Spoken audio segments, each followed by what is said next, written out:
وبارك وسلم. اللهم صل على سيدنا ونبينا وشفينا وحبيبنا ومولانا محمد صلى الله عليه وعلى آله وأصحابه وبارك وسلم.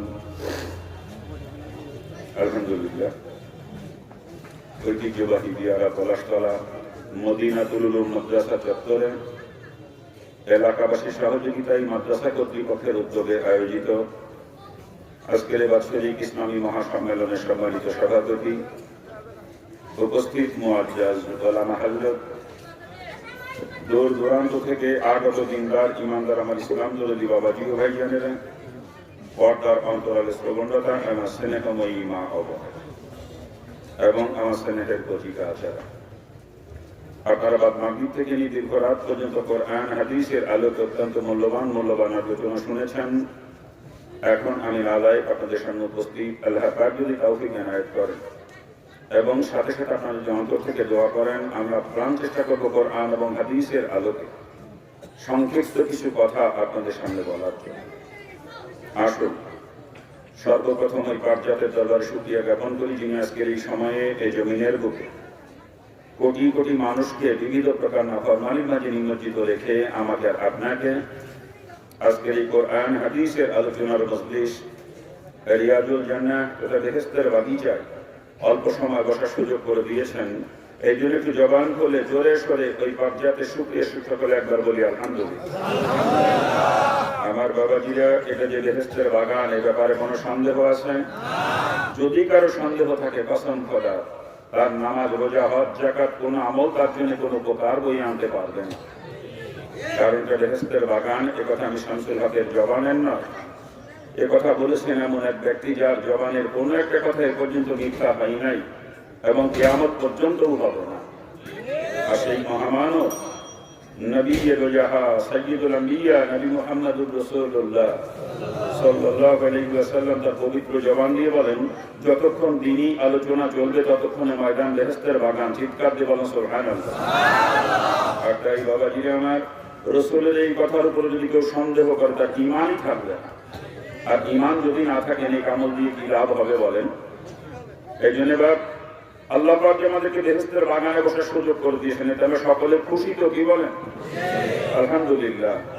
আমরা বেহেশতের বাগিচায় বসার সুযোগ পেয়ে খুশি হয়েছি, তাই না? এটা একটু খবর নিয়ে রাখেন, আজকের ময়দানে অনেক দূরের লোকও সে হাজির হয়েছে, ঠিক না? আবার একটু খোঁজ খবর নেন ময়দানের আশপাশ এলাকার বাড়িঘর গোলাতে এখনো পর্যন্ত কত হতভাগা মুসলমান ঘরে বসে বিবিকে নিয়ে কত মজার মজার গল্প করতেছে, ঠিক না? কত হতভাগা এখনো পর্যন্ত বাড়িতে আত্মীয় স্বজনে কত আনন্দ ফুর্তিতে লিপ্ত আছে, ঠিক কিনা বলেন? আবার কত কপাল পোড়া মুসলমান ঘর থেকে বের হয়ে আসছে, ঠিকই, শয়তান তাদেরকে বেহেশতের বাগিচায় বসার সুযোগ দেয় না। শয়তান তাদের কানে রশি লাগাইয়া রাস্তার উপরে, বাজারের ভিতরে, দোকানের সামনে দিয়ে ঘুরাইতেছে, ঠিক না?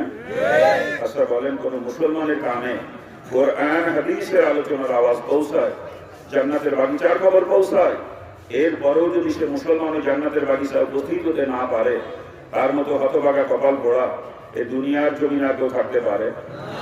এই জন্য আমি আলোচনা শুরু করার পূর্বে যে পর্যন্ত মাইকের লাউড স্পিকারের ধ্বনি পৌঁছায়, এত অঞ্চলের প্রতিটা বালেক পুরুষ মুসলমানের দুইখানা পায়ে হাতে অনুরোধ করব, অবাক সত্যি যদি আপনি দাবি করেন আপনি একজন মুসলমান, আমি আপনার দুইখানা পায়ে হাতে অনুরোধ করছি, আর দূরে দাঁড়িয়ে বসে থাকবেন না, মেহেরবানি করে অল্প সময়ের ভিতরে বেহেশতের বাগিচায় চলে আসে।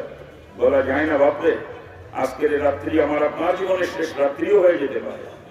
আজকের দিনের মাঝে কত লোক দুনিয়া থেকে চির বিদায় নিয়েছে তার হিসাব নাই। আর আমি আর আপনি যে এই রাত্রিকে বিদায় নেব না, এমন কোনো গ্যারান্টি মনে হয় এখনো পর্যন্ত কারো কাছে আসে না। আসছে কোনো গ্যারান্টি বলেন? এই জন্য মালাকুল মউত যে কখন আসবে আর আমার আপনার টুটি টিপে ধরবে, এ খবর কিন্তু দুনিয়ার কারো জানা নাই। আর অন্ধকার কবরে কিন্তু আমাকে আপনাকে একাকী থাকতে হবে। এই দুনিয়ার বাড়ি গাড়ি টাকা পয়সা ধন দৌলত আত্মীয় স্বজন বিবি বাচ্চা কেউ আপনার সঙ্গে কবরে যাবে না। বাপ একটু চিন্তা করেন আপনি ওই কবরের কথা, চিন্তা করে অল্প সময়ের জন্য যিনি যেখানে যে পরিবেশে থাকেন না কেন ওই পরিবেশ থেকে পৃথক হয়ে আসেন একটু বেহেশতের বাগিচায়। আল্লাহ পাক যদি চাহে আজকের বেহেশতের বাগিচায় বসাকে জড়িয়া করে আমার আপনার জীবনের সমস্ত গুনাহ খাতা মাফ করে দিতে পারে। আমার মা বোনদের কাছে দাবি করবো, মাগো মা যদি এখনো পর্যন্ত কোনো বালেক পুরুষ আপনাদের বাড়িতে থাকে, মাগো একটু বলে কইয়ে বোঝাইয়া সমঝাইয়া এই বেহেশতের বাগিচায় পাঠিয়ে দেন। মাগো আপনি যদি চেষ্টা করে একটা লোক এখানে পাঠাইতে পারেন, আর ওই লোকটা এই ময়দানে এসে বসে যতগুলা কথা শুনবে, প্রতিটা কথার বিনিময়ে এক বছর কবুল নকল ইবাদতে নেকি পাবে। আর মাগো আপনি যে চেষ্টা করে পাঠাইলেন, এই কারণে আপনিও ঘরে বসে থেকে এই সমপরিমাণ এগুলো অধিকারী নিয়ে হবেন। আর মাগো আমার শুধু পুরুষ লোকই মরবে না, মারে আপনাকেও তো কবরে যেতে হবে। আর অন্ধকার কবরে আপনাকে একাকিনী থাকা লাগবে। আপনার আত্মীয় স্বজন, স্বামী, সন্তান কেউ আপনার সঙ্গে কবরে যাবে না। মা একটু চিন্তা করেন আপনি ওই কবরের কথা। চিন্তা করে অল্প সময়ের জন্য বাড়ির বালেক পুরুষদেরকে এখানে পাঠিয়ে দিয়ে মাগো আপনিও একটু নিরিবিলি একাকি নিয়ে যেটা বসেন। আল্লাহ পাকের কোরআন, রাসূলের হাদিসের কিছু কথা আপনিও একটু মনোযোগ সহকারে শ্রবণ করার চেষ্টা করেন। আমার বাবাজিরা, অল্প সময়ের মধ্যে আলোচনা শুরু হবে ইনশাআল্লাহ। আর আলোচনা হবে কোরআনে পাকের থেকে একটা আয়াতের একটা অংশ তেলাওয়াত করেছি। আল্লাহ পাক তৌফিক দিলে ওর আলোকেই কিছু কথা বলবো। এবার আলোচনা শুরুতে যে দিক নির্দেশনা দিয়ে থাকি আপনারা জানেন, আমি সাধারণত ইচ্ছা নিয়ে আলোচনা করি না, চেষ্টা করি সমাজের মুসলমানের প্রয়োজনীয় কিছু কথা বলার জন্য। দোয়া করেন আল্লাহ পাক যেন আজকে তদ্রূপ কিছু কথা বলার তৌফিক আমাকে দান করেন। আজকে সমাজের মুসলমানের যে সমস্ত রোগের কারণে আজকে সমাজের মুসলমান ক্রমান্বয়ে জাহান্নামের দিকে ধাবিত হচ্ছে, আমি একটু চেষ্টা করি সমস্ত রোগ ঔষধ দিয়ে মুসলমানকে ওই জাহান্নামের পথ থেকে ফিরিয়ে জান্নাতের পথে দেখানোর জন্য। আর আগেই বলে রাখি, যখন যে রোগের ওষুধ আমি দেবো, রোগটা যদি আপনাদের কারো ভিতরে থাকে তার কিন্তু সহ্য করা কষ্ট হবে, একটু জ্বালাপোড়া হবে। আর এটাই স্বাভাবিক, কারণ রুগীর শরীরে যদি ঘা থাকে, রুগী ডাক্তারের কাছে ডাক্তারকে তো ঘাড় করে মলম লাগাবে, ঠিক না? আর মলম যখন লাগবে তখন জ্বালাপোড়া করবে, কি বলেন? আর জ্বালাপোড়া করার কারণে রুগী যদি এরকম চিন্তা ভাবনা করে যে কি ডাক্তার একটু ওষুধ দিলে তো জ্বলে পুড়িয়ে যায়, ওই ডাক্তারের কথা শুনবো না, ওই ওষুধ আর ব্যবহার করবো না, ওই রুগীর রোগ কি কোনোদিন ভালো হবে বলেন? তোকে রোগ নিয়েই কবর যাওয়া লাগবে, ঠিক না? তদ্রূপভাবে আমিও যখন যে রোগের ওষুধ দেবো, রোগটা যদি আপনাদের কারো ভিতরে থাকে তারও কিন্তু সহ্য করা কষ্ট হবে, একটু জ্বালাপোড়া করবে। আর জ্বালাপোড়া করার কারণে আপনিও যদি এরকম চিন্তা ভাবনা করেন যে কি হুজুর যে কি ওয়াজ করলে বেশি কথা কয়, এই চিন্তা করে ময়দান থেকে উঠে যদি বাড়ির দিকে হাঁটেন, বুঝতে হবে আপনার রোগ জিন্দেগিতে ভালো হবে। আর আপনি যদি রোগ নিয়ে কবরে যান, জাহান্নাম থেকে বাঁচার কোনো রাস্তা আপনার সামনে খোলা থাকবে। আমি আগেই বলে দিচ্ছি, আমি আপনাদের কিছু বেশি কথা বলবো, এমন অনেক কথা বলবো যে এই কথা শোনা আপনারা লজ্জাও পাবেন। আর যে বেশি কথা লজ্জা দেওয়া কথা বলবো কসম করার পিছনে আমার ব্যক্তিগত কোনো স্বার্থ, আমার উদ্দেশ্য যে একটু বেশি কথা বলো যদি মুসলমানের সন্তানকে জাহান্নামের পথ থেকে ফিরানো যায়। সবাই যদি বেহেশতের বাগিচায় বসে থাকে, জাহান্নামে যাবে কিটা? দুনিয়াতে বেহেশতের বাগিচায় বসার সুযোগ যে পাবে, আশা করা যায় আল্লাহ পাক তাকে জান্নাতও দান করবে। কথা ঠিক না? এই জন্য সবাইকে আল্লাহ পাক দুনিয়াতে বেহেশতের বাগিচায় বসার সুযোগ দিবে না, কারণ জাহান্নামের তো লোক দরকার, জাহান্নাম ধরা লাগবে না, কি কারণ? হ্যাঁ, সবাই করতে পারবে না, যার তকদির ভালো সেই করতে পারবে বেহেশতের বাগিচায় দুনিয়াতে, সবাই করতে পারবে না। আলোচনা শুরু করি। আমি কালামের পাখি থেকে আপনাদের সামনে তেলাওয়াত করছি। আল্লাহ পাক পরিষ্কার করে জানিয়েছেন, ওয়া মা খালাকতুল জিন্না ওয়াল ইনসা ইল্লা লিয়াবুদুন। জিন এবং ইনসান এই দুই জাতিকে আল্লাহ পাক কেন সৃষ্টি করেছেন সেই উদ্দেশ্য এখানে বয়ান করেছেন, ঠিক না? আমার মাওলা দেখবে দুনিয়ার মানুষেরা ভালো করে জেনে নাও, এই উদ্দেশ্য নিয়ে তোমাদেরকে সৃষ্টি করি নাই তোমরা খানা খেয়ে ঘুমাইবে, পায়খানা প্রস্রাব করবেন, এই জন্য তোমাদেরকে সৃষ্টি করা হয় নাই। ব্যবসা করবে, দোকানদারি করবে, কৃষিকাজ করবে, চাকরি করবেন, এই উদ্দেশ্যে তোমাদেরকে আমি সৃষ্টি করি নাই। রাজনীতি করবে, সংসার করবে, বিবি বাচ্চা নাম ভর্তি করবে, অনেক উদ্দেশ্যে তোমাদেরকে সৃষ্টি করা হয়েছে। ইল্লা লিয়াবুদুন, একমাত্র আমি আল্লাহর ইবাদত করবে উদ্দেশ্যে তোমাদেরকে সৃষ্টি করা হয়েছে। চিৎকার দিয়ে বলেন সুবহানাল্লাহ। কে বলতেছেন এই কথা? জোরে বলেন। অনেকের মনে প্রশ্ন আসতে পারে, আল্লাহ পাক যদি একমাত্র ইবাদতের জন্য সৃষ্টি করে থাকেন আর 24 ঘন্টা মসজিদে বসে বসে ইবাদতি করতে থাকি, তাহলে দুনিয়ার জিন্দেগি চলবে কি করে? স্বাভাবিক একটা প্রশ্ন, ঠিক না? আসলে ইবাদতে কাকে বলে বুঝি নাই আমরা। বাবা, আমরা মনে করি নামাজ পড়া, রোজা রাখা, হজ করা, যাকাত দেওয়া, দান সদকা করা, কোরআন তেলাওয়াত করা, জিকির আজকার করা, এরকম কিছু কাজ ইবাদত, এরকম ধারণা আমাদের আছে, ঠিক না? এগুলো তো অবশ্যই ইবাদত, কোনো সন্দেহ নাই। কিন্তু শুধু এইগুলাই ইবাদত নয়। একজন মুসলমান তার হায়াতে শুরু থেকে নিয়ে মওতের আগ মুহূর্ত পর্যন্ত যা কিছু করবে দুনিয়াতে সবই তার ইবাদত হবে, যদি সেটা রাসূলের তরিকায় হয়। বাবাজিরা ভালো করে উঠতে মুসলমান খানা খেয়ে ঘুমাইবে, পায়খানা প্রস্রাব করবে, ব্যবসা করবে, দোকানদারি করবে, কৃষিকাজ করবে, চাকরি করবে, রাজনীতি করবে, সংসার করবে, বিবি বাচ্চার আনন্দ ভর্তি করবে, এমনকি মুসলমান স্বামী স্ত্রী মিলামিশা করবে। ওই কাজটাও যদি রসুলের তরিকায় হয়ে যায় বাজান, ওটা ইবাদত হয়ে যাবে। ওর দ্বারাই লক্ষ লক্ষ নাকি মুসলমান আমলনামা জমা হবে কিয়ামতের ময়দানে। ওইটার কারণে মুসলমানের জন্য রাস্তা খোলা হয়ে যাবে। চিৎকার দিয়ে বলো সুবহানাল্লাহ। অর্থাৎ যেই কাজের মধ্যে আমার রসুলের তরিকা আছে, ওটা রসুলের তরিকায় গেলে তখন ইবাদত হবে। আর রসুলের তরিকার খেলাফ যদি হয়ে যায়, ওটাই কিন্তু আল্লাহ পাকের নাফরমানি হবে। ঠিক কিনা জোরে বলেন? একটু উদাহরণ দিলে বুঝতে সহজ হবে। দেব আমরা দুনিয়ার মধ্যে সব থেকে খারাপ কাজ মনে করি পায়খানা প্রস্রাব করাকে, ঠিক না? এই পায়খানা প্রস্রাব রসুলের তরিকায় হয়ে যায় বাজান। পায়খানা প্রস্রাবটা কোনো পায়খানা প্রস্রাবটা এখানে ইবাদত হয়ে যায়। ওই পায়খানা প্রস্রাবের দ্বারা লক্ষ লক্ষ নাকি মুসলমানের আমলনামা জমা হয় কিয়ামতের ময়দানে। ওই পায়খানা প্রস্রাবই মুসলমানকে জান্নাতে নিয়ে পৌঁছে দেয়। চিৎকার দিয়ে বলো সুবহানাল্লাহ। অর্থাৎ দুনিয়ার মধ্যে সব থেকে বড় ইবাদত মনে করি আমরা নামাজকে, ঠিক কিনা জোরে বলেন? ও বাজান নামাজ অতক্ষণ পর্যন্ত ইবাদত হবে যতক্ষণ পর্যন্ত আমার নামাজ রসুলের তরিকায় হবে। ঠিক কিনা জোরে বলেন? কিন্তু যদি আমার নামাজ রসুলের তরিকার খেলাফ হয়ে যায়, তখন আমার আর ইবাদত থাকবে না। নামাজ যে আল্লাহ না ফরমানি, ওই নামাজই আমাকে কিয়ামতের ময়দানে জাহান্নামে নিয়ে পৌঁছে দেবে। চিৎকার দিয়ে বলেন নাউযুবিল্লাহ। কথাটা আবারও ভালো করে স্মরণ রাখতে হবে ভাইজান। যে কাজের মধ্যে আমার রসুলের তরিকা, সেটা রসুলের তরিকায় গেলে তখন ইবাদত হবে। আর রসুলের তরিকা খেলাফ হয়ে গেলে ওটাই কিন্তু আল্লাহ পাকে নাফরমানি হবে। ঠিক কিনা জোরে বলেন? কি জোরে বলেন? ঠিক কিনা?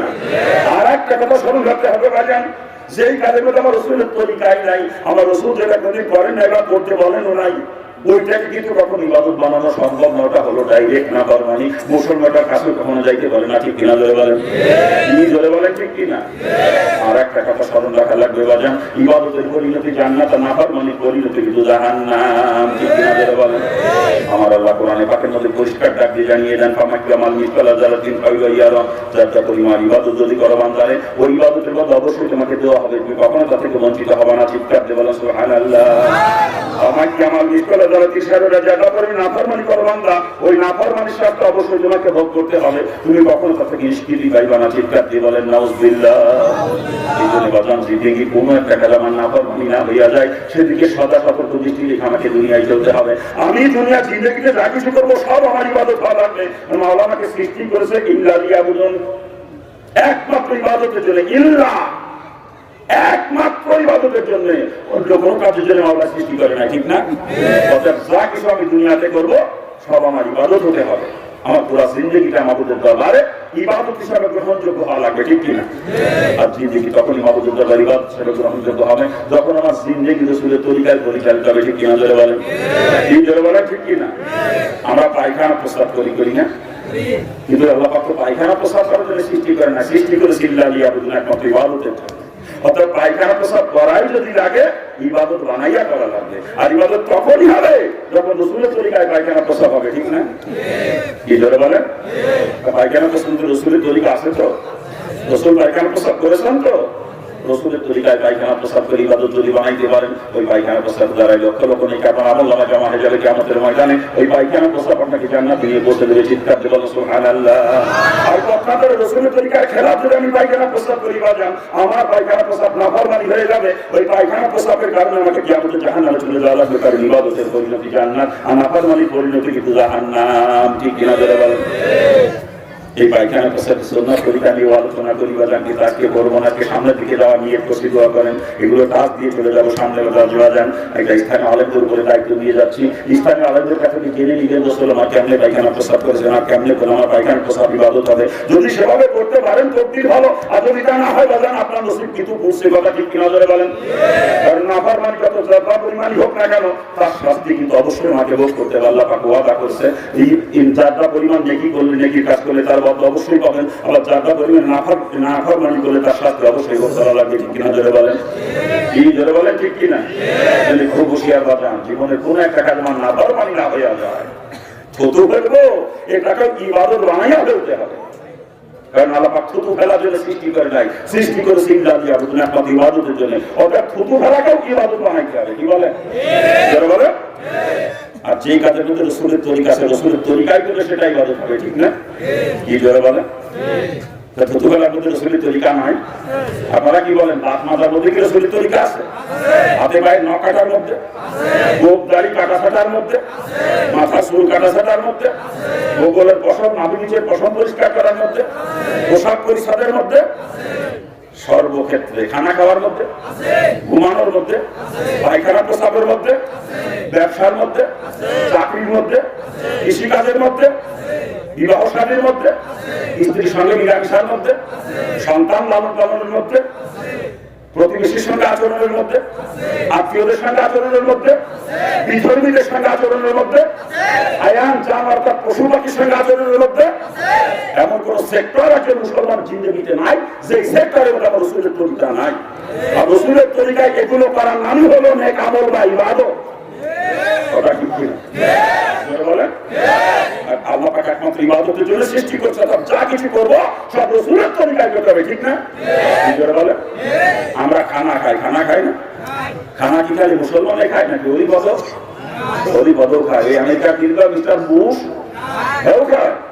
আপনার গোয়াল করে যদি মিস্টার কাউ গরু বাবাজিরা ভালো করে বুঝতে হবে, হরিপদ খানা খাইলে হরিপদর পেট ভরে, মিস্টার বুশ খানা খাইলে বুসরও পেট ভরে। আপনার গোয়াল ঘরে মিস্টার খাওয়া গরু খানা খাইলে গরুর পেট ভরে, কিন্তু আপনি স্বামী আব্দুল করিম খানা খাইলে পেট ভরলে চলবে না। আমার খানা খাওয়া কিন্তু ইবাদত হওয়া লাগবে, কারণ আল্লাহ আমাকে সৃষ্টি করে শিক্ষা দিয়ে আব্দুল একমাত্র ইবাদতের জন্য, খানা খাওয়ার জন্য আল্লাহ সৃষ্টি করে নাই, ঠিক কিনা জোরে বলেন ঠিক কিনা? আর খানা না খাইলে তো বেশি টাকা যাবে না, যাবে নাকি? বাধ্যতামূলক খাওয়া লাগবে, খাওয়া যেহেতু লাগবেই ইবাদত বানাইয়া খাওয়া লাগবে। আর ইবাদত তখনই হবে রসুলের তরিকায় যখন খানা খাবো, ঠিক না? এই খানা খাওয়ার মধ্যে রসুলের তরিকা নাই? খানা খাওয়ার মধ্যে রসুলের তরিকা নাই? রসুলের তরিকায় খানা যদি খাইতে পারেন বাজার শুধু পেটই করবে না, ওই খানা খাওয়া ইবাদতে যাবো যারাই লক্ষ লক্ষ নাকি আপনার আমল নামায় জমা হয়ে যাবে কিয়ামতের ময়দানে। ওই খানা খাওয়ার কারণে আপনার জন্য রেস্তারাস্তা খোলা হয়ে যাবে, চিৎকার দিয়ে বলেন সুবহানাল্লাহ। আর পক্ষান্তরে আমি যদি রসুলের তরিকার খেলাফ খানা খাইবা যান, ওই হরিপদের মতো মিস্টার বুশের মতো হায়ান জানোয়ারের মতো, আমার পেট ভরবে ঠিকই, কিন্তু খানা খাওয়া না ফরমানি হয়ে যাবে। ওই খানা খাওয়ার কারণে আমাকে কি আমাকে জাহান্নামে চলে যাওয়া লাগবে, কারণ ইবাদতের পরিণতি জান্নাত, আমি ফরমানির পরিণতি কিন্তু জাহান্নাম, ঠিক কিনা জোরে বলেন? এভাবে জিন্দেগির প্রত্যেকটা কাজকে রসুলের তরিকায় করে ইবাদত বানাইতে হবে, ঠিক কিনা জোরে বলেন? কারণ আল্লাহ সৃষ্টি করছে একমাত্র ইবাদতের জন্য, অন্য কোনো কাজের জন্য সৃষ্টি করে নাই, কথা ঠিক কিনা জোরে বলেন? আমরা ব্যবসা করি অনেকে করি না? কি ব্যবসা করি না?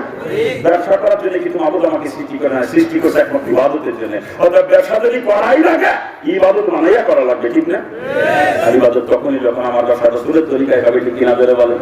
ব্যবসা করতে যে মালের ভিতরে ভেজাল দোকানে চলবে না, ওজনে কম বেশি করা চলবে না, জালিয়াতি জুয়াচুরি ধোঁকাবাজি মিথ্যা রাসায়নিক ব্যবসা করা চলবে না। সুন্নাত তরিকার ব্যবসা যদি আপনি করতে পারেন বাজার, আপনার ব্যবসা ইবাদত হয়ে যাবে। ওই ব্যবসা দ্বারা লক্ষ লক্ষ নাকি আপনার আমল নামায় জমা হবে কিয়ামতের ময়দানে। ওই ব্যবসা আপনাকে জান্নাতে নিয়ে পৌঁছে দেবে, চিৎকার দিয়ে বলেন সুবহানাল্লাহ।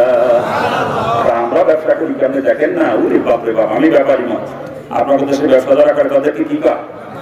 আমি ব্যাপারী মানুষ, বাজারের দিন বা হাটের দিন কাটা ঝোলাই মাল কিনি, মাল কেনার সময় আমার খেয়াল থেকে কেমনি 42 কেজি দিয়ে মন বানানো যায়, আবার ওই মাল যখন বিক্রি করবো তখন আমার খেয়াল 38 কেজির বেশি যেন এক মনে না যায়। কেনার সময় 42 কেজি, বেচার সময় 38 কেজি। কি কথা ঠিক না বলবো? আপনি বাড়ির থেকে মাল নাকিয়ে নিয়ে গেছেন 40 কেজি ওজন দিয়ে, সেটা বেশিও নিয়ে গেছেন একমত, যে ব্যাপারের কাছে বিক্রি করছেন আপনার সামনে ওজন করবে 38 কেজি বেশি জীবনে বলে। কি কথা ঠিক না? আবার মাল কিনে নিয়ে আসেন বাজারের থেকে, বাড়িয়ে নিয়ে আগে দেখেন যে কত পাইছেন। গরুর গোস্ত কিনেছেন 5 কেজি, বাড়িয়ে নিয়ে আগে দেখেন 4.5 কেজির উপরে যাবে না। নাকি বল করলাম আমি? আরে দেখেন না, আগে একদিন দেখে ওই যে ডিজিটাল পাল্লায় বর্তমান ওজন করে, ওর মধ্যে যে কি কারুকাজি আছে আমরা অনেকেই বুঝি না। আমি ভুল করতেছি? আমি এইভাবেই তো চলতেছে ব্যবসা বাণিজ্য, নাকি ভুল বলতেছি? হ্যাঁ, খালি কি তাই? আমি হাজি সাহেব, আমার বাজারের দোকান আছে, গার্মেন্টসের দোকান। কিসের দোকান? গার্মেন্টসের দোকান। আমি কালীগঞ্জ অথবা বঙ্গবাজার থেকে মার্কেট করি, ঢাকা কালীগঞ্জ বা বঙ্গবাজার। ওখান থেকে সোয়েটার কিনা বৃষ্টিতে সিজনে 300 টাকা পার পিস। আমার দোকান পর্যন্ত এসে পৌঁছাইতে একটা পিছনে 10 টাকা খরচ গেছে। তাহলে কত হয়েছে? 310 টাকা। 310 টাকা বেশি কিনেছে, মোট খরচ সহ 310, বেশ তো 900 টাকা। আর কিনা দামে দিয়ে দিলাম, কিছু থাকে না। হাজি সাহেব কিনা দামে দিলাম, কিছু থাকে না। কি বায়না রাখো? এ বন্ড টাকা তো 10 বন্ডা তুই হাজি না হাজি, তোর সোর কয় তুই হাজি? তোর ব্যবসা উল্টোপাল্টা মিথ্যে কথাকে মাল বিক্রি করো, ওই যে টাকা লাভ করলে ওই লাভের টাকা খাওয়া আর শুয়োরের কথার মধ্যে কোনো পার্থক্য নাই, ঠিক কিনা বলে? আল্লাহ পাক আমাদেরকে হেফাজত করে। আরে জোরে কর না, তাহাজ্জুদ করে, তাহাজ্জুদ করে আসিস কি কায়দা, কপাল কালা বানায় ফেলাইছি। এই সুন্নাতি দাড়ি মুখে, সুন্নাতি জুব্বা, খালি টুপি মাথায় দেয় না, বাগড়িও বাঁধা যায় সবসময়, বাগড়ি। হ্যাঁ, জুব্বা তো রাস্তা পরিষ্কার করতে করতে যায়, এত বড় জুব্বা গায়ে দিস নাকি কা তাহাজ্জুদ মারে, তাহাজ্জুদ মারে। সাত দোকানে গল্প দেয়, আজ মুক্তি তো দিয়ে গেছিল শেষ রাত্রি, মাত্র ৬০ টাকা পড়েছি তাহাজ্জুদ। কারণ নদীতে কয় হাজার টাকা পড়ে তা আল্লাহ জানে। এক মুক্তি দিয়ে গিয়েছিল যে ৬০ টাকা পড়েছে মাত্র। সাত দোকানে গল্প দেয়, মাটিতে জানায় আমি তাহাজ্জুদ করি। বন্ধ টাকা রে, তোর বন্ধ আমি বাদ দেব নাই বন্ধ, তোর ব্যবসার কমার কাছে কামাই করো হারাম, খাওয়াইলে শুয়ার আর ভাইটা না, তোর তাহাজ্জুদ কাছে কোন জায়গা থেকে বাদ নাই। ইবাদত কবুলের এক নাম্বার শর্ত হালাল রুজি খাওয়া, হারাম করে কোন ইবাদত আমার আল্লাহ কবুল করে না, ঠিক কিনা বলেন? ঠিক কিনা? তোর ব্যবসার উল্টো কথা কামাই করো হারাম, আর তুই তাহাজ্জুদ করো। পৌঁছ জোর পায় তোর নামাজ পড়তে, পৌঁছ জোর পায়। রাসূলের পরিষ্কার হাদিস, এক লোক হারাম মাল যদি কেউ খায় ৪০ দিন পর্যন্ত তার কোনো ইবাদত আল্লাহ কবুল করবে না। কি বলেন আপনার? তোর নামাজ পড়ে তো কোনো লাভ নাই। যিনি ব্যবসা বাণিজ্য যে যা করেন রাগ করেন আমার উপরে, সুন্নাত তরিকায় করেন, রুজিটা হালাল হোক, হালাল কামাই করেন, হালাল খান, ইবাদত বন্দেগী কবুল হবে। অল্প ইবাদতের ভেতরে চলে যাবেন, অল্প ইবাদত। আরে হারাম খাইয়ে নামাজ পড়ে কপাল কালো বানায় কোনো লাভ নাই। একটা শেষ দরকার হলো আমার মাবুদের দরবারে কবুল হবে না। এখানে কথা বলা যাবে না।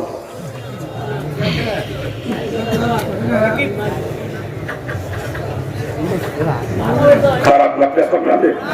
খারাপ লাগে বাজান? এই যে ব্যবসা বাণিজ্য করতেছিল সুদের তরিকার খেলা বাজান, এই ব্যবসা হয়ে যাচ্ছে নাফরমানি। এই ব্যবসার কারণে আমাকে কি আমাকে জাহান্নামে যাওয়া লাগবে? কারণ ইবাদতের পরিণতি জান্নাত, আর নাফরমানির পরিণতি কিন্তু জাহান্নাম, ঠিক কিনা বলেন? ঠিক কিনা? আমরা চাকরি করি, অনেকে চাকরি করি না। চাকরি করার জন্য আল্লাহ পাক সৃষ্টি করে না, সৃষ্টি করেছে ইল্লা লিয়াবুদুন, একমাত্র ইবাদতের জন্য। অর্থাৎ চাকরি যদি করাই লাগে, ইবাদত বানাইয়া করা লাগবে। আর ইবাদত তখনই হবে রাসূলের তরিকায় যখন চাকরি হবে, ঠিক না? চাকরির মধ্যে রাসূলের তরিকা নাই, চাকরির মধ্যে রাসূলের তরিকা নাই। চাকরি করতে যে কখনো দায়িত্ব অবহেলা করা চলবে না, ডিউটিতে কখনো ফাঁকি দেওয়া যাবে না, অফিসে বসে আউটিং কামে চান্দা করা চলবে না, ঠিক কিনা জোরে বলেন? সুন্নাত তরিকায় চাকরি যদি করতে পারেন বাজান, আপনার চাকরি ইবাদত হয়ে যাবে। ওই চাকরিটা লক্ষ লক্ষ লিখে আপনার আমল নামায় জমা হবে কিয়ামতের ময়দানে। ওই চাকরি আপনাকে জান্নাতে নিয়ে পৌঁছে দেবে। চিৎকার দিয়ে বলেন সুবহানাল্লাহ। আর আমরা চাকরি করি কেমনে দেখেন? আমি অফিসার মানুষ, অফিস টাইম সকাল ৯টা থেকে লিখে ৪টা পর্যন্ত। আমি অফিসে যাই বেলা ১১টা বাজে গেলি, আবার ২টার আমার ডিউটি শেষ। কি করি না এরকম? করে কিনা জোরে কান? এই যে ডিউটিতে ফাঁকি দিয়ে বেতন খাইতেছি বাজার, ও বেতনের টাকা কি হালাল না হারাম? জোরে বলেন, হালাল না হারাম? শুধু তাই না বাজার, আমি বড় অফিসার, পরপর ৩ দিন অফিসেই যাই নাই, ৪ দিনের দিন যাইয়ে এক পাতা হাজিরা খাতায় সই করে চলে আসি, বেতন তুলি আমি ১ মাসের। ও বেতন কি হালাল হয়েছে? ও বেতন কি হালাল হয়েছে? হ্যাঁ, এই ডিউটিতে ফাঁকি দিয়ে দায়িত্ব বহাল করে বেতন খাইতেছি বাজান, ওই বেতনের টাকা খাওয়া শুয়োরের গোস্ত খাওয়ার মধ্যে কিন্তু কোনো পার্থক্য নাই। চিৎকার দিয়ে বলেন নাউজুবিল্লাহ। আরে জোরে করে নাউজুবিল্লাহ। আর তা শুয়োর খালি খালি হারাম খাওয়ার গুনাহ হইতো। আর যে ঘুষের টাকা খাইতেছি ও টাকা তো হারামি, সাথে সাথে যার কাছ থেকে ঘুষ দিয়েছি তার উপরে জুলুম করতেছি, জালেম হইতেছি। কথা ঠিক না? আমাদের দেশের অধিকাংশ চাকরিজীবীর গুটি ঘুষ কর। কি কথা ঠিক না? জোরে বলে ওরা রোজার মাসে ঘুষ খায় না, ইত্যাদির জন্য কিছু দিয়ে দাও। আমি কই টাকা দিয়ে ইত্যাদি করা থেকে শুয়োরের গোত্র ইত্যাদি করবো, তাতে কোনো কম হবে? শুয়োর খাইলে হারাম খাওয়ার গুনাহ হবে খালি। আর ঘুষের টাকা যে খাইলো টাকা তো হারামি, সাথে সাথে তার কাছ থেকে ঘুষ নিয়ে তার উপর জুলুম করা হলো, হারামও খালি জালেমও হইলি। আর শুয়োর খাইলে খালি হারাম খাওয়াই তো জালেম হয় কিনা? সরকার বেতন দেয় ৩০,০০০, ৪০,০০০, ৫০,০০০, ৬০,০০০ উঠে কলিজা বলে না। ও পায়খানা তো না খাইবি হবে না, শুয়োর খাইও দল জন্মের খাওয়া খাইবি, সে বদমাইশ ঘুষের টাকা খাতে পায়খানা খাস। কি কায়দা দেখেন না? বড় অফিসার, বড় অফিসার, কিন্তু পুরা সুন্নাতি লেবাসে চলে, এই সুন্নাতি দাড়ি মুখে, সুন্নাতি জুব্বা গায়, প্যান্ট শার্টও পরে না, সালোয়ার জুব্বা পরে, সালোয়ার জুব্বা, প্যান্ট শার্ট পরে না, মাথায় টুপি থাকেই সবসময়। অফিসার অফিস করতেছে, জোহরের আজান হয়ে গেছে, এখন নামাজের ভাবে প্রস্তুতি নিয়েছে। এমন সময় একটা লোক একটা ফাইল নিয়ে আসে, কাজ আপনার স্যার, আপনার একটা সই দরকার স্যার, আপনার সই না হলে আমার কাজটা আটকে দিয়েছে স্যার, একটা সই করে দেন। টাকা দাও, টাকা ছাড়া সই হবে না। এই বদমাইশ চলে বেতন দেয় কি জন্য সরকার? তো সই করা জন্য তো করে বেতন দিয়ে রাখছে সরকার। বদমাইশ সরকার কি তার বাপের করে টাকা বেতন দেয়? এই যে আইনি সংকট চাইছে ওর ট্যাক্সের টাকা দিয়ে তোকে বেতন দেওয়া হয়। তুই সই করার জন্য আলাদা টাকা চাও, আপনার জুতোতে ভিটে দরকার শয়তান টাকা সই করবি বিনায় তোকে বেতন দেওয়া হয় মাসে মাসে। আরে পাবলিকের ট্যাক্সের টাকা দিয়ে তোকে বেতন দেওয়া হয় পাবলিকের কাজ করার জন্য। আর তুই পাবলিকের কাছে আলাদা টাকা দাবি করো কাজের জন্য। আমার দমক দিয়ে আমাদের টাইম হচ্ছে দিদি তাড়াতাড়ি আমরা চলে গেলাম নামাজ পড়তে, সহ্য করতে পারবো না। বদমাইশ ঘুষ খেয়েও নামাজ পড়তে যায় চিন্তা করে ঘুষ করে বদমাইশ করে কোন সরকার করে মসজিদে যাইতে ঘুষ করে মসজিদের ভিতরে মসজিদ না পাক হয় ওগুলো জুতো পিঠা করে মসজিদ থেকে বের করতে জুতো পিঠা করে।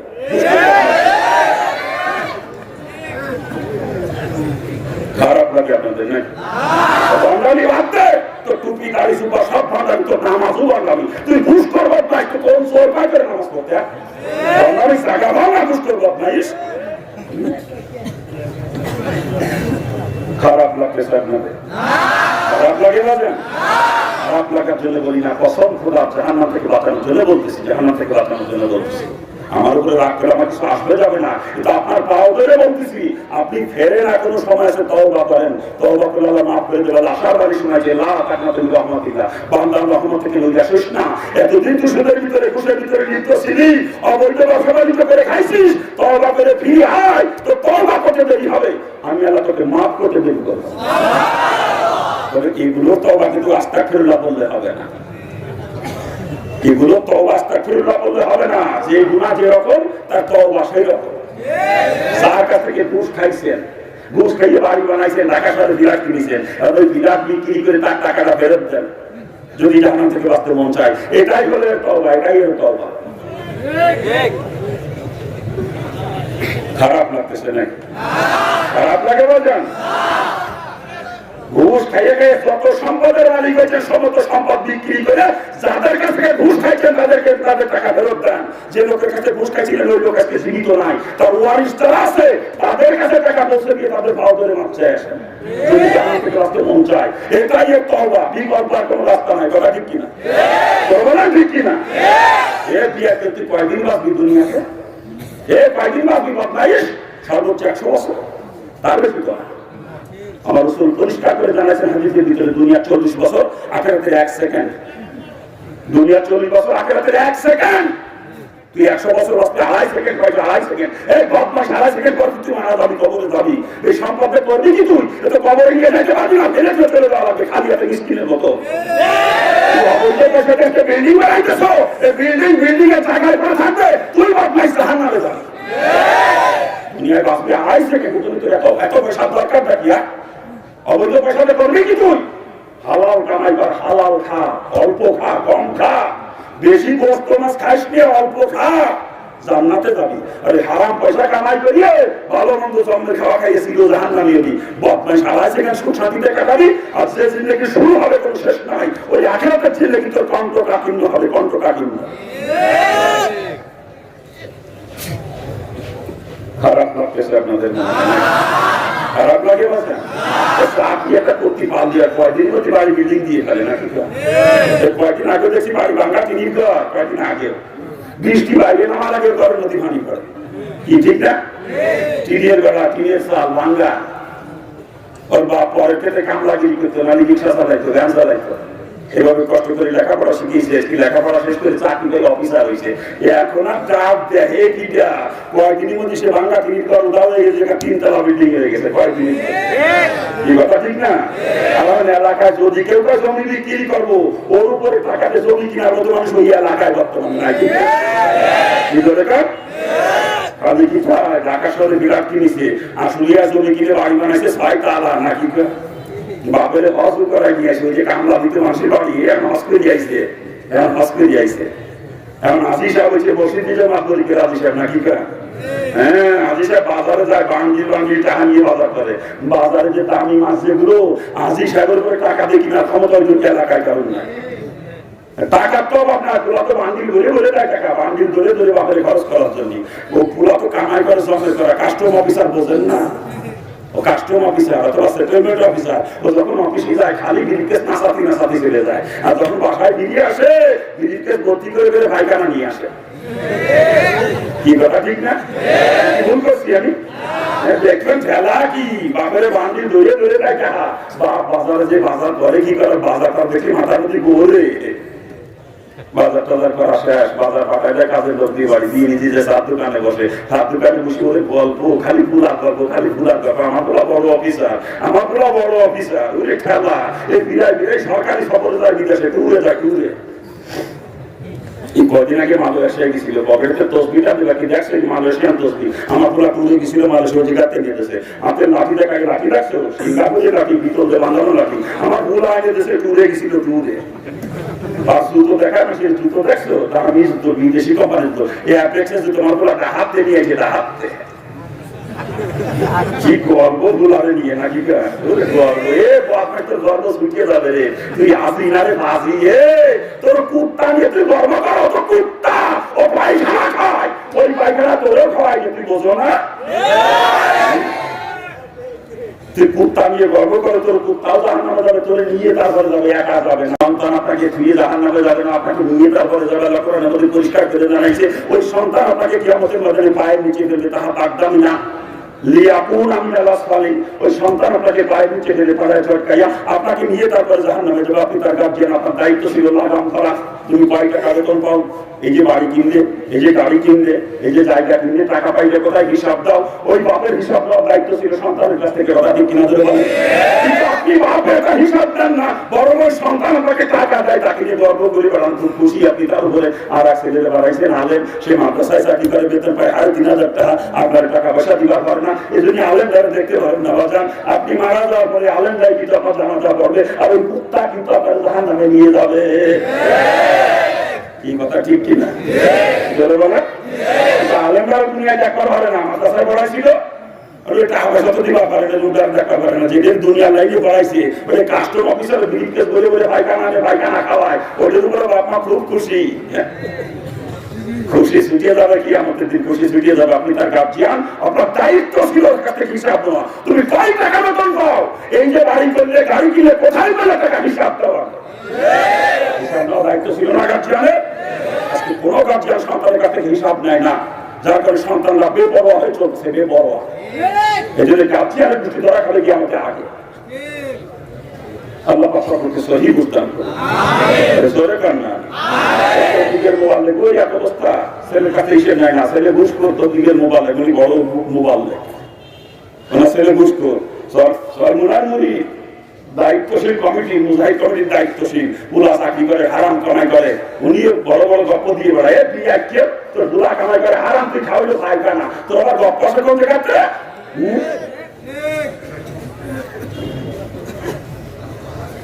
কোন কোন আলেম দেখি উনি বড় মাপের মাওলানা কিন্তু পুরা একটারও মাদ্রাসায় যায় নাই সব কটার জেনারেল লাইনে পড়াইছে তার মানে উনি মাদ্রাসা করে ঠেকে গেছে জেনিয়া গোলারে ঠকাই নাই দুনিয়ার কুত্তা দুনিয়ার কুত্তা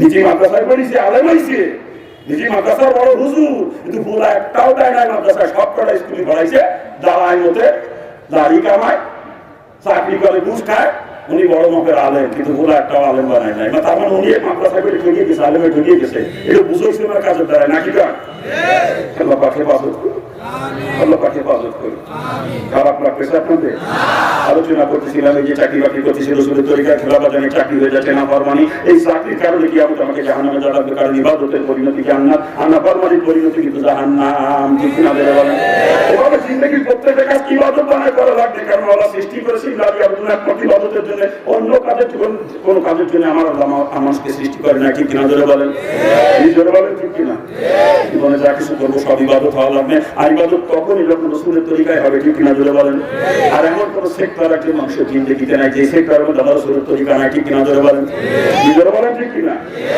সব জায়গায় রসুলের তরিকা আছে রাজনীতির মধ্যে নাই ঠিক আছে রাজনীতির মধ্যে রসুলের তরিকা আছে রসুল রাজনীতিও করেছেন রসুল রাজনীতি করেছেন তাই নয় রাজনীতির জন্মদাতা আমার রসুল নিজে এই কথা ঠিক না? রসুল শুধু রাজনীতি করেছেন, তারা রসুল রাষ্ট্রপ্রধানও ছিলেন, ঠিক না? শুধু রসুল একা নন, রসুলের সব থেকে কাছের চারটি মাস হলো হযরত আবু বকর, ওমর, ওসমান, আলী রাদিয়াল্লাহু আনহুমা, চারজনই রাষ্ট্রপ্রধান ছিলেন, ঠিক না? তাহলে রাজনীতি রসুলও করেছেন, সাহাবায়ে কেরামও করেছেন, ঠিক না? বলা কিন্তু আমাদের দেশের মানুষের একটা ধারণা আছে হুজুর আবার রাজনীতি করবে, হুজুর এখানে আল্লাহ বিয়ে করে আর তারা কে ঘাট দিয়ে বেড়াবে, আর রাজনীতি করবে যত দাঁড়াই তার দল দাঁড়িয়ে থাকবে, ঠিক না? দিয়া একটা মুসলমানের প্রতি ভালো করে শোনেন, আলেমরাই আগে রাজনীতি করবে। রসুল পরিষ্কার করে বলেছেন, ইন্নাল উলামা ওয়ারাসাতুল আমবিয়া, নিশ্চয় আলেমরা নবীদের ওয়ারিস। যে কাম নবী করছে ওই কাম আলেমরা আগে করবে, ঠিক না? রাজনীতি রসুল করছে, আলেমরা আগে রাজনীতি করবে। যে বিয়াকের রাজনীতি করে না ওরা আলেম পেলে গুনাহ হবে, কসম খোদা, ও আলেম নামের কলঙ্ক। ইসলামী শাসন ব্যবস্থা কায়েমের চেষ্টা যে করে না সে কখনো নবীর ওয়ারিস হতে পারে না। কি বলেন আপনারা? ইসলামী শাসন ব্যবস্থা কায়েমের চেষ্টা করা শুধু আলেমদেরই দায়িত্ব না, প্রত্যেকটা মুসলমানের দায়িত্ব, ফরজ এটা। কি বলেন? এটা ফরজে কিফায়া না যে কিছু লোকে করলে হবে, এটা ফরজে আইন। প্রত্যেকটা মুসলমান তার নিজ দেশে কোরআন সুন্নাহর আইন প্রণয়নের জন্য, ইসলামী শাসন ব্যবস্থা কায়েমের জন্য চেষ্টা করা তার ঈমানি দায়িত্ব, এটা ফরজ প্রত্যেকটা মুসলমান। আপনি যে দেশে বসবাস করেন, আমেরিকা হতে পারে, ব্রিটেন হতে পারে, ফ্রান্স হতে পারে, রাশিয়া, জাপান হতে পারে, মালয়েশিয়া, ইন্দোনেশিয়া হতে পারে, পাকিস্তান, ভারত, বাংলাদেশ, যে দেশেই হন না কেন, আপনার যে মুসলমান, আপনি যদি একাও বসবাস করেন ওই দেশে, আপনার ঈমানি দায়িত্ব মৃত্যু আগ পর্যন্ত আপনার দেশে ইসলামী শাসন ব্যবস্থা কায়েমের চেষ্টা করা। আর ইসলামী শাসন ব্যবস্থা কায়েমের চেষ্টা করা ফরজ হয়ে থাকে, তাহলে ইসলামী রাজনীতি করা ফরজ প্রত্যেকটা মুসলমানের। কি কাজ?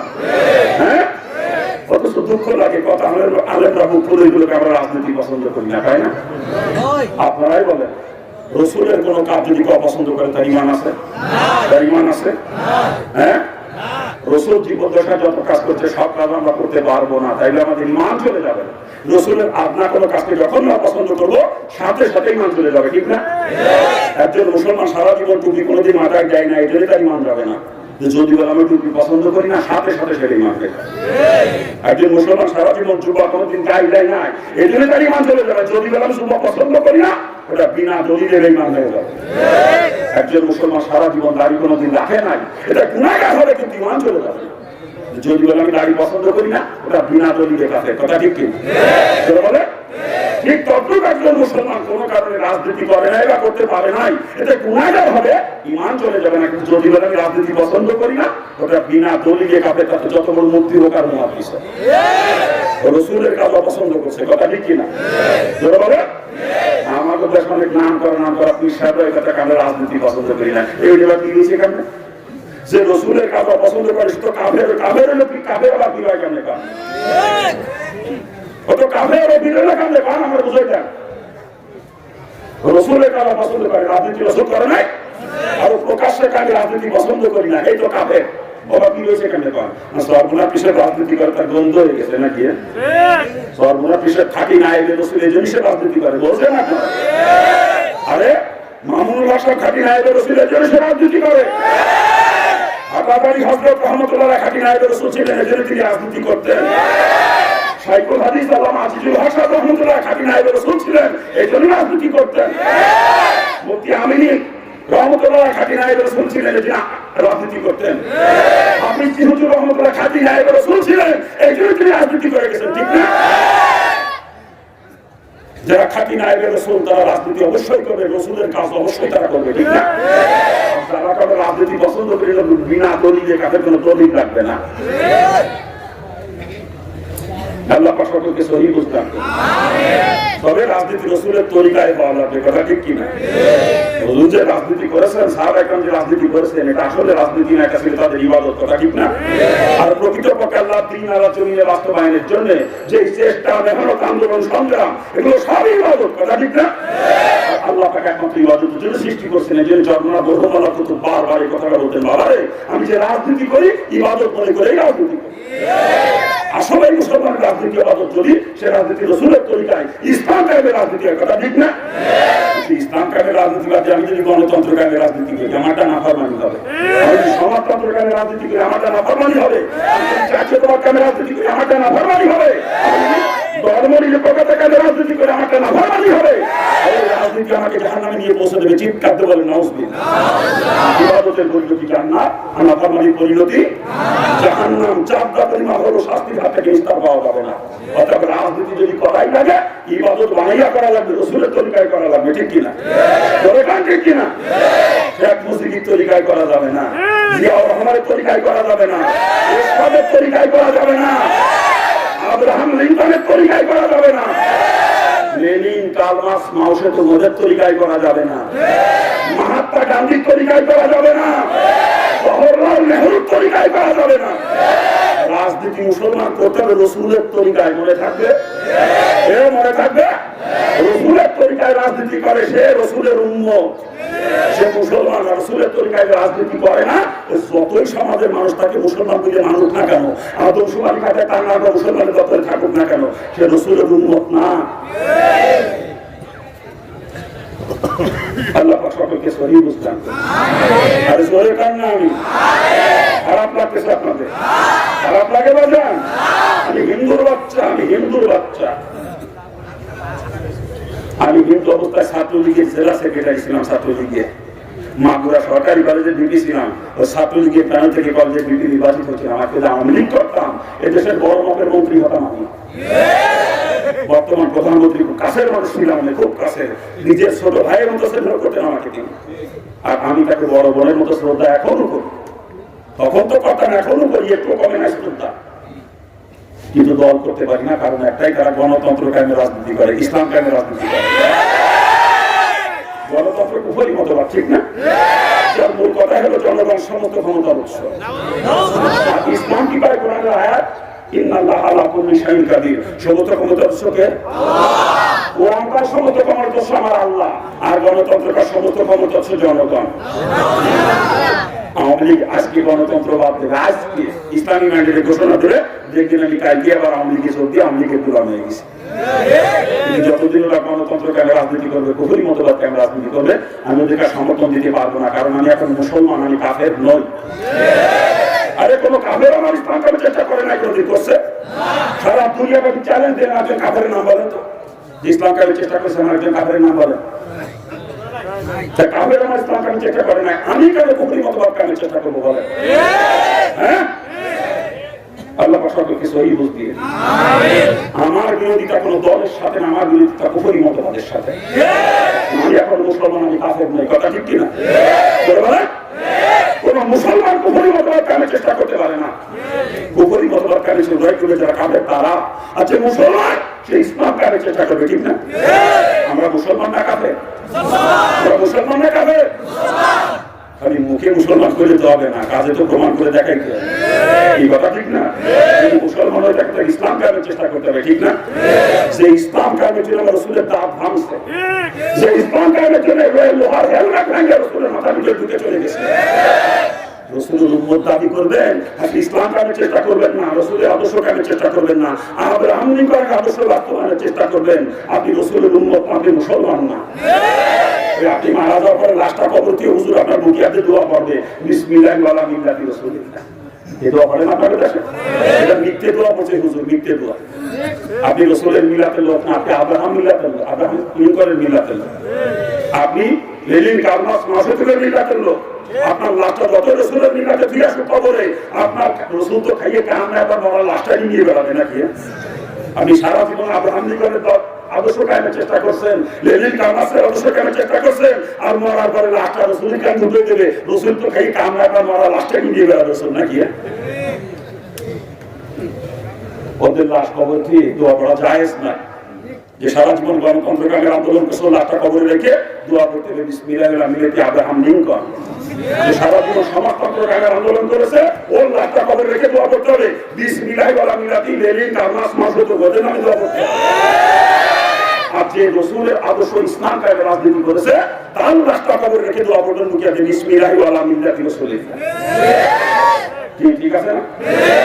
হুজুর এখন তো লাশ দাফন করে দোয়া করে হিসেব করে বলেন, কিন্তু আমরা কি আমাদের মিথ্যেবাদী কাতার দ্বারা জাহান্নামে যাবেন? কিন্তু যেই নেতার আদর্শ নিয়ে দুনিয়ায় চলে, ওই নেতার নামের উপরে তার ওই নেতা দলভুক্ত করে কবরে রাখতে হবে।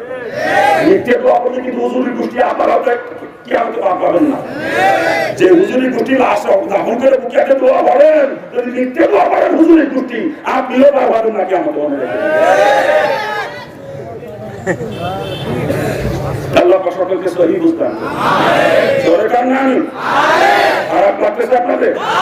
আলোচনা করতেছি বাদান আল্লাহ পাক সৃষ্টি করেছে ইল্লা লিয়াবুদুন, একমাত্র ইবাদতের জন্য। তো যা কিছু দুনিয়ায় করবো সব কিছু ইবাদত হওয়া লাগে, ঠিক না? জোরে বলেন। রাজনীতি যে করবো বাদান ইবাদত বানায় করা লাগবে। রাসূলের তরিকায় রাজনীতি করে ইবাদত যদি বানাই, কি বলি রাজনীতির ধারায় লক্ষ লক্ষ নেকি আমার আমল নামা জমা হয়ে যাবে কিয়ামতের ময়দানে। ওই রাজনীতি আপনাকে জান্নাতে নিয়ে পৌঁছে দেবে। চিৎকার দেবেন সুবহানাল্লাহ। আপনার রাসূলের তরিকার খেলাফ করে রাজনীতি করি বাজান, আমার রাজনীতি নাফরমানি হয়ে যাবে। ওই রাজনীতির কারণে কিয়ামতে আমাকে জাহান্নামে যাওয়া লাগবে। কারণ ইবাদতের পরিণতি জান্নাত, আর নাফরমানির পরিণতি কিন্তু জাহান্নাম। আল্লাহ পাক পরিষ্কার করে জানাইছে আমাকে আমার বিফলা যারা 3-7 রইয়ারা যাত্রা পরিমাণে নাফরমানি করলো তার শাস্তির হাতে কিন্তু নিস্তার পাওয়া না। চিৎকার দিয়ে বলেন নাউজুবিল্লাহ। এগুলো বাদাম জিন্দেগি কোনো টাকা আমার নাফরমানি না হইয়া যায়, সেদিকে সদা সতর্ক দৃষ্টি রেখে দুনিয়ায় চলতে হবে, ঠিক কিনা? জোরে বলেন।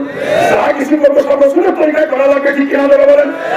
আর একটা কথা স্মরণ রাখতে বলেছিলাম বাদাম, যে এই কাজের মধ্যে আমার রাসূলের তরিকা নাই, আমার রাসূল যেটা কোনোদিন করেন না বা করতে বলে নাই, ওইটাকে কোনোদিন ইবাদত বানানো যাবে না। ওটা হলো ডাইরেক্ট নাফরমানি, মুসলমানরা কাছে কখনো যাইতে পারে না, ঠিক কিনা? জোরে বলেন। যদি কেউ মনে করেন সুদ খাবো, এর মধ্যে রাসূলের তরিকা আছে, তা মুসলমান কি সুদের কাছে যাইতে পারে?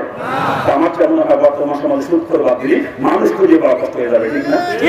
দেখেন না ধনী লেভেলের মানুষ যারা প্রত্যেকের ব্যাংকে সুদ অ্যাকাউন্ট আছে। ভাইজান চলে যাচ্ছে নাকি? রাখতে গেছে। জি জি জি ঠিক আছে। কোথায় রাখছিলাম কথা?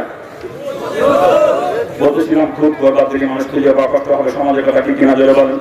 ও দেখেন ধনী লেভেলের মানুষ যারা প্রত্যেকের ব্যাংকে সুদ অ্যাকাউন্ট আছে, বড় লোকের দুটি ব্যাংকে টাকা জমা রেখে রেখে ব্যাংকে থেকে সুদ খাইতেছে, ঠিক কিনা? জোরে বলেন। না হলে দেখবেন ধনী লেভেল মানুষ ব্যাংকে থেকে বিভিন্ন ভাবে লোন নেয়, সিসি লোনে ব্যবসা করতেছে, হাউস লোনে বাড়ি করতেছে, কৃষি লোনে চাষবাস করে, ফার্ম করে, বিভিন্ন কায়দায় ব্যাংকে সুদ দেয়, ঠিক কিনা? জোরে বলেন। বড় লোকের দুটো ব্যাংক থেকে সুদ খায় না, ব্যাংকে সুদ দেয়। আর যারা গরিব মানুষ ব্যাংকে যাওয়ার ক্ষমতা নাই, আমরা কেউ বউ লাগা দিচ্ছি, কেউ গ্রামীণ ব্যাংকের সমিতির মধ্যে, কেউ ব্যারাকের সমিতি, কেউ আশা সমিতি, কেউ প্রশিক্ষা সমিতি, কেউ কে বিভিন্ন এনজিও সমিতির মধ্যে সুদের মধ্যে স্ত্রীকে ডুবাই দিচ্ছে, ঠিক কিনা? জোরে বলেন।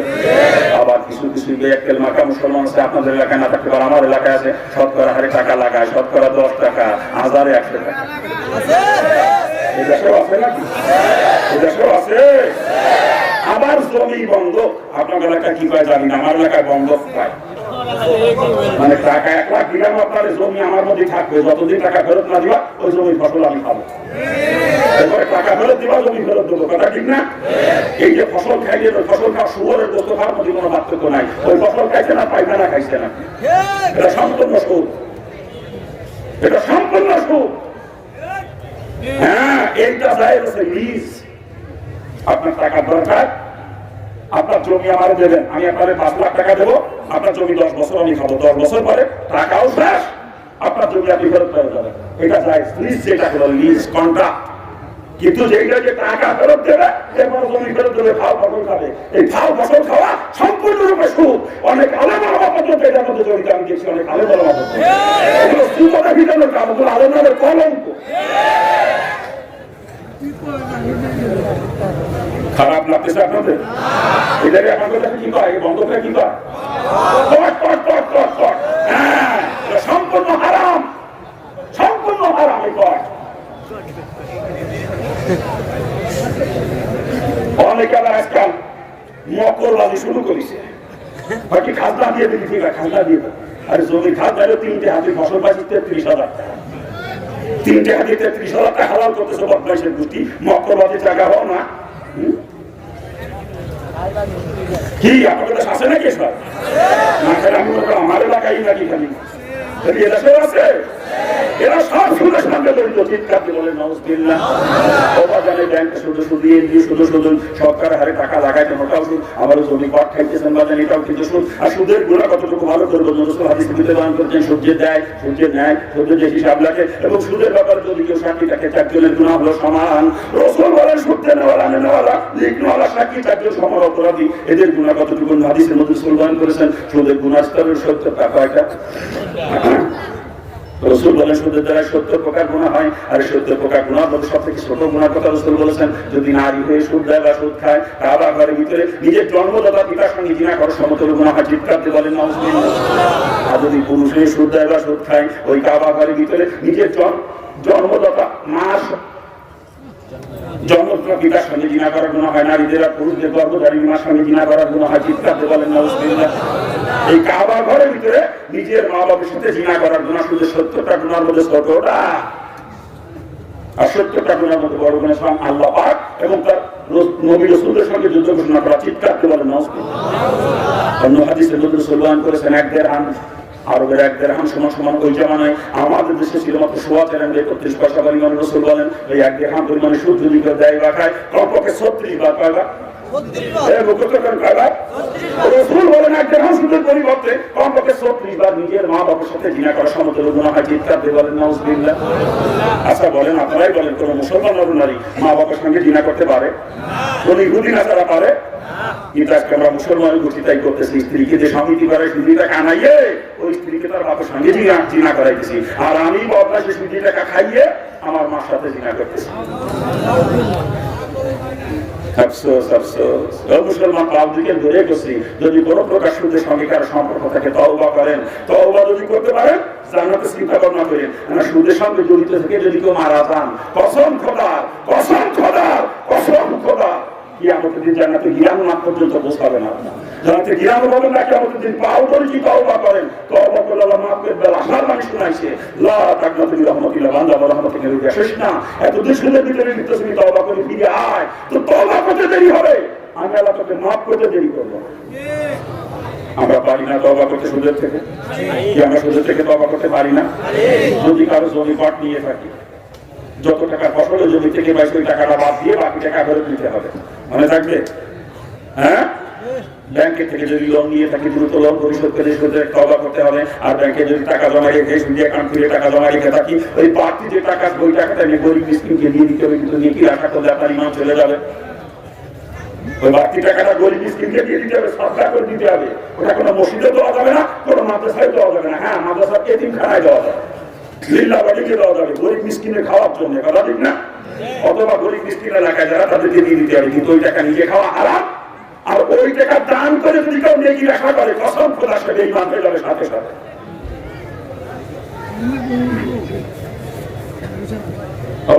যদি কোনো প্রকার সমিতির সঙ্গে জড়িত থাকেন, আপনার স্ত্রীকে লড়াই দিয়ে বাজান, দ্রুত তওবা করে সমিতি থেকে তওবা করে ফেলেন বাজান।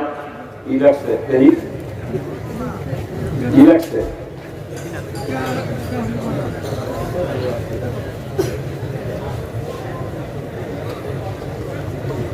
রাগারাগি করতেছে, তার কারণ কি জন্য?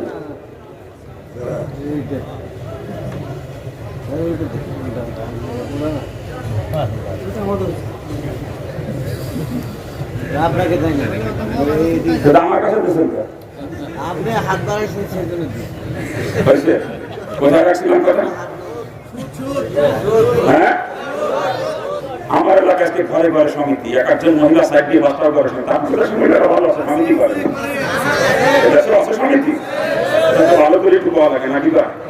হ্যাঁ, মহিলারা শুনতেছে, শুনতেছে মহিলারা কোন জায়গায় বসে ভালো করে কলা লাগে, মাগো আমার আমি আপনাদের দুশ্মন না, আপনাদের বন্ধু, মাগো জাহান্নাম থেকে বাঁচানোর জন্য বলতেছি। আপনি মুসলমানের মেয়ে, আপনি সমিতি করে সুযোগটা গাইলে আপনি আপনার বাপের সাথে জিনা করতেছেন, মাগো পাও ধরেছি, ওই সুযোগটা গাইলে বাপের সাথে জিনা করিয়েন না মাগো। আমি বলতেছি না, রসুলের হাদিস, আপনার পাও ধরেছি মাগো, আপনি সুযোগটা গাইলে বাপের সাথে জিনা করিয়েন না। আসলে দোষ কিন্তু মহিলাদের না, দোষে গিয়ে খেলে দোষে কি বানান না। ওই আমার স্ত্রী জীবন সমিতি করতে গেল না, কোনো আপনার স্ত্রী যায়, আপনি পাঠান তাই যায়। আমার স্ত্রীকে আমি যদি সমিতি করতে না করার ক্ষমতা আছে? দোষ মহিলাদের না, দোষী বিয়া খেলে গোষ্ঠীর। বিয়া খেলে গোষ্ঠী বিয়ে করে বলতে সমিতি করে, বিয়া খেল কোন করেছে বিয়ে করতে, তোর জন্য বিয়ে করা হারাম।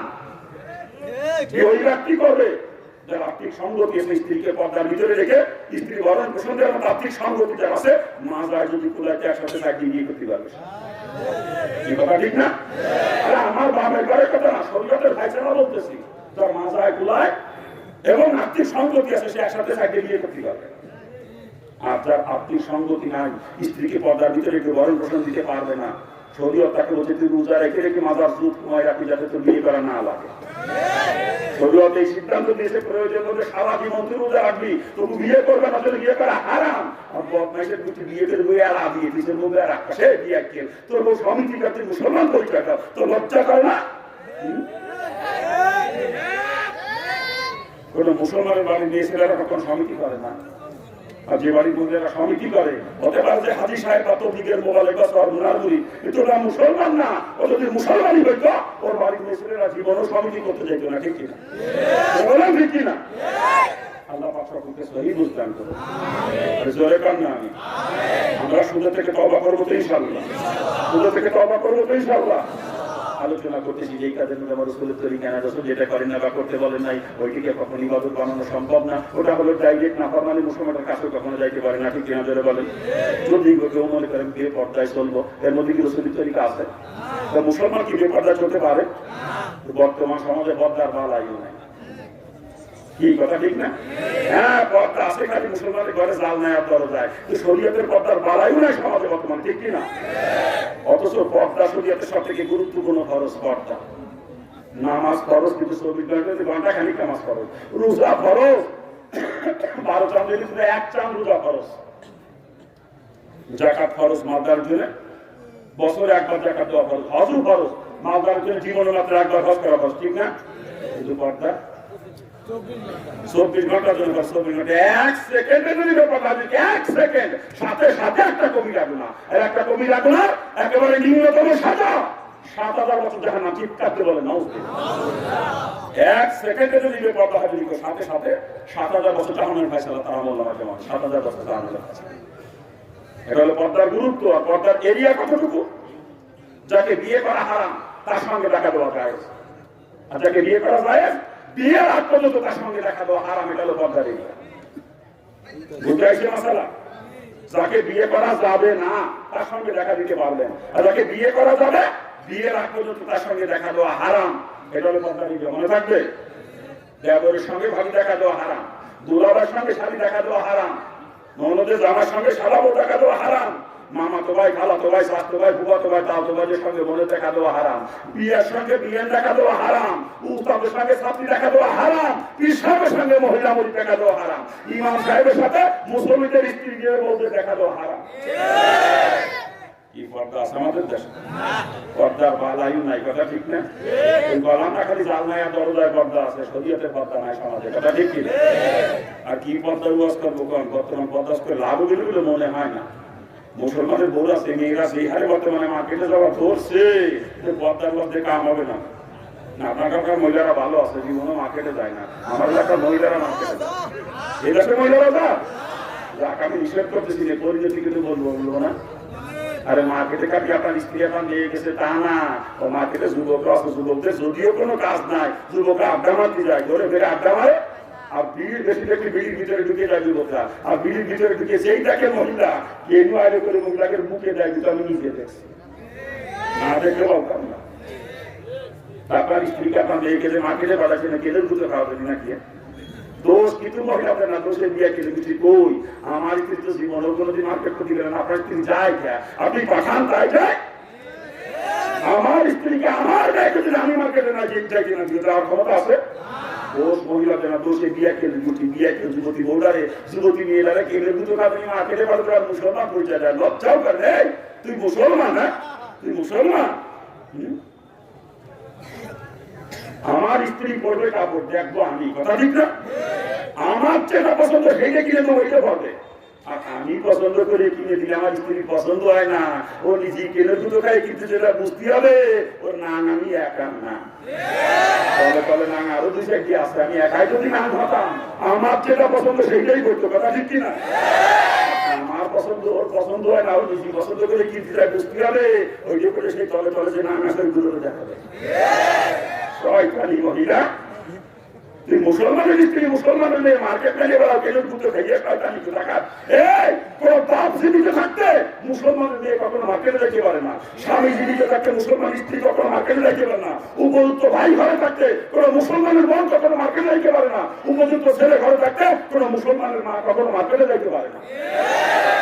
এগুলো শয়তানি। স্বামী আমি মার্কেট করে আনছি, এই মার্কেটের পছন্দ না নিজে চলে যায়, কিন্তু দুটো গায়ে কি দিয়ে ওই স্ত্রীকে তালাক দিয়া ভরো।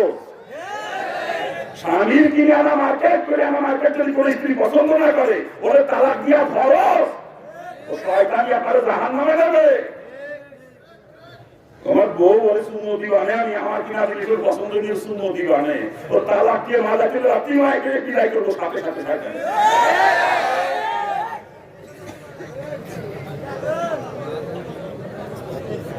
খারাপ লাগতেছে আপনাদের? খারাপ লাগারই কথা বাজান।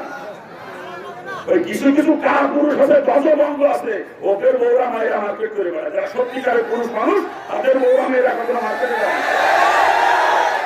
সত্যিকারের পুরুষ যারা, তারা গার্জিয়ান যেটা কিনে দেয় ওইটাই তার মেয়ের জন্য তার স্ত্রীর জন্য যথেষ্ট। তারা মার্কেটে যায় না, গার্জিয়ান কভার ঠিক করে, কথা ঠিক কিনা?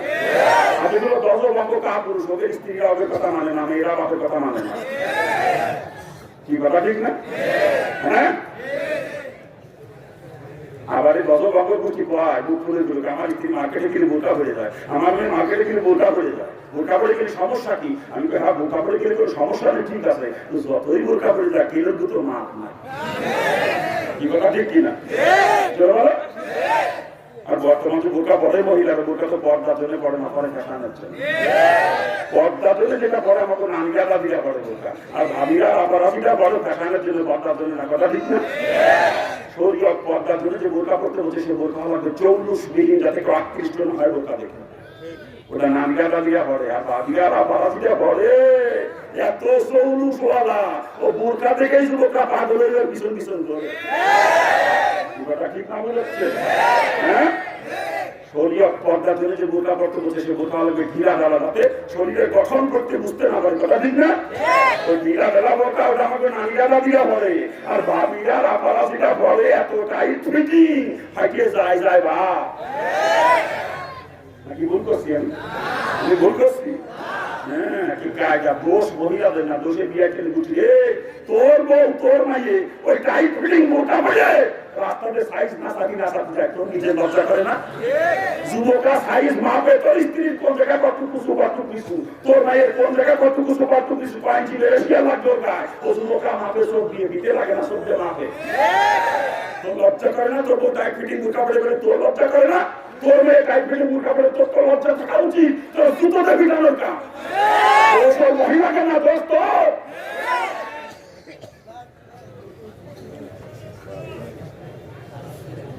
খারাপ লাগতেছে আপনাদের না? কি পদ্মার ওয়াজ করবো, কারণ মুড়ি দিচ্ছে সবার মুনায় নামাজ পড়ে 9 ওয়াক্ত কয়েকটা, আবারও যুবতী ভাইয়ের রীতিমতো পদ্মায় স্কুল কলেজে যায় নাকি? এই কোসোর কয় তুই সর মুনার মুড়ি, তুই শয়তানের মুড়ি। সরমুনার হিসাবে পরিষ্কার ঘোষণা, যা যুবতী মেয়ে বেপর্দায় স্কুল কলেজে যায় সে সরমুনার মরিদ না, সে সরমুনার মরিদ না, সে সরমুনার মরিদ না। তিনবার কাজে করে কথা, তিনবার। বিশ্বাস যাকে মরিদ বলে স্বীকার করে না সে তো বীরের মরিদ না, সে তো শয়তানের মরিদ। ঠিক আছে, তো তুই শয়তান সরমুনায় যখন এই তো সরমুনায় যে কোনো লাভ আছে পথ নাই, তো সরমুনায় চলে জাহান্নামে বাঁচাতে পারবে না, ও সরমুনায় চালে কথা গুজিয়ে ফিরিয়ে দে, তোর জিকির খাবে ফেল বদমাইশ। যদি জাহান্নাম থেকে বাঁচতে হয় তো মেয়েকে পর্দা করা আগে। আর এক দেখে তবলিগি সিলা মারে, সিলটা বছরে বছরে সিলা মারে, আর ওই বউ মাঠে প্রতি যে বেপর্দায় গরু বাঁধে ছাগল বাঁধে। আরে প্রত্যেক মুসলমান সময় সুযোগকারী সিলাই যাওয়া উচিত আমি মনে করি। তুই সিলাই যাবি আর তোর বউ যদি বেপর্দায় গরু ছাগল বাঁধিয়ে বেড়ে, হে বদমাইশ, ও সিলাই করে জাহান্নামে নিয়ে যাবে, সিলা সালে কথা গুটিয়ে ফিরিয়ে দেবে। ও সিলা সালে কথা গুটিয়ে তো আগে দৌড়ে পর্দা করা, তারপর তুই সিলা মারিস। কি কথা ঠিক না? হ্যাঁ, আরেকজন হাজি সাহেব হজ করেছে 13 লাখ অবৈধ পয়সা কামাই করে সম্পদের পাহাড় বানাইছে। চাকরি করতে টেবিল পদে কামাই করছে সারা জীবন, ব্যবসা করতে উল্টো অবৈধ ব্যবসা করে সম্পদের মালিক হয়েছে, আর নাহলে শরীরের সম্পত্তি বাকি দিয়ে ধরিয়েছে, বোনের সম্পত্তি ভাগই দেয় না, কথা ঠিক না? এভাবে ধনী হইয়ে সম্পদের পাহাড় বানাইছে। আর কোনো হজে যায়, এবং 13 বার হজ মানিছে। কতবার? 13 বার হজ মানিছে। মদিনাতে তসবিহ কিনে নিয়েছে 1000 দানা তসবিহ। কত দানা? 1000 দানা তসবিহ। আজ সেটা 3 দেশের রোজু করে মসজিদে চলে যায় তাহাজ্জুদ করতে, মসজিদে যাই তাহাজ্জুদ করে তসবিহ টানে কি টানা, হ্যাঁ, দানা পর্যন্ত দেখা কথা তো দ্রুত তসবিহ টানে। আর হাজি সাহেবের যুবতী নিয়ে কলেজে পড়ে, 31 চৈত্র রাত 12:01 সময় হাজি সাহেবের ভাইয়ে কলেজে পড়ে, ও কলেজ মাঠে বর্ষবরণ অনুষ্ঠান করতেছে রাত 12:01 31 চৈত্র। এই গালে লাগছে এসে বৈশাখ, আর এই গালে লাগছে শুভ নববর্ষ। এক গালে এসে বৈশাখ, আর এক গালে শুভ নববর্ষ 2 গালে তুলে দিয়ে অফিসারের মেয়েরা 12-1 মিনিটের সময় কলেজ মাঠে যে বর্ষবরণ অনুষ্ঠান করতেছে আর অফিসের মসজিদের তসবি থেকে ওই বদমাশ আসি না ওটা 1 নম্বরের পাসি জুতো ভিড়া করে মসজিদে বিদায় করে জুতো ভিড়া করে তোর ভাই পয়লা বসে করে আসি করে ভাই যাই বদমাইশ তোর হাত চালে বাতা গুটিয়ে ফিরে দে তোর হাতে ধরে বাতাতি পারবে না জাহান্নাম থেকে ও তসবি তুই খালের দাম যদি জাহান্নাম থেকে বাঁচতে মন চায় তোর মেয়েকে বদলা করা রাসূলের পরিষ্কার হাদিস আদ-দায়ুসু লা ইয়াদখুলুল জান্নাহ দায়ুস কখনো জান্নাতে যাবে না লা ইয়াদখুল কখনো প্রবেশ করবে না আর দায়ুস হলো ওই গার্জিয়ান যে গার্জিয়ান নবীনত নারীরা বেপরদায় চলে অথচ গার্জিয়ানের ব্যাপার উদাসীন ওই গার্জিয়ান যে দায়ুস আর দায়ুস জানাতে গেলে আমার রাসূল মিথ্যাবাদী হয়ে যায় রাসূলের হাদিস মিথ্যা হয়ে যায় কসম খোদা আমার রাসূলের কোনো হাদিস কখনো মিথ্যা হবে না আমার রাসূল কখনো মিথ্যাবাদী হবে না অর্থাৎ দায়ুস কখনো জান্নাতে যাবে না পাও ধরেছি এই সরকার মুরিদের বিরোধিতা করি না এই তবলিগের মুবালিকের বিরোধিতা করি না হাজী সাহেব আপনার বিরোধিতা করি না পাও ধরেছি যদি জাহান্নাম থেকে বাঁচতে মন চায় তওবা করে নিজ অধীনস্থ নারীদেরকে পর্দা করেন খাস পর্দা আর নিজেও জাহান্নাম থেকে বাঁচেন নিজেও খাস পর্দা করেন মানে আপনার বউ দেওয়ার সাথে দেখা দেবে আপনার ভাইয়ের দুলোভার সাথে দেখা দেবে মামাতো ভাই খালাতো ভাইয়ের সাথে দেখা দেবে আর আপনি বেহেশতে চলে যাবেন তো সস্তা বেহেশত নাকি আল্লাহ তাআলা পর্দা ফরজ করছে ফরজ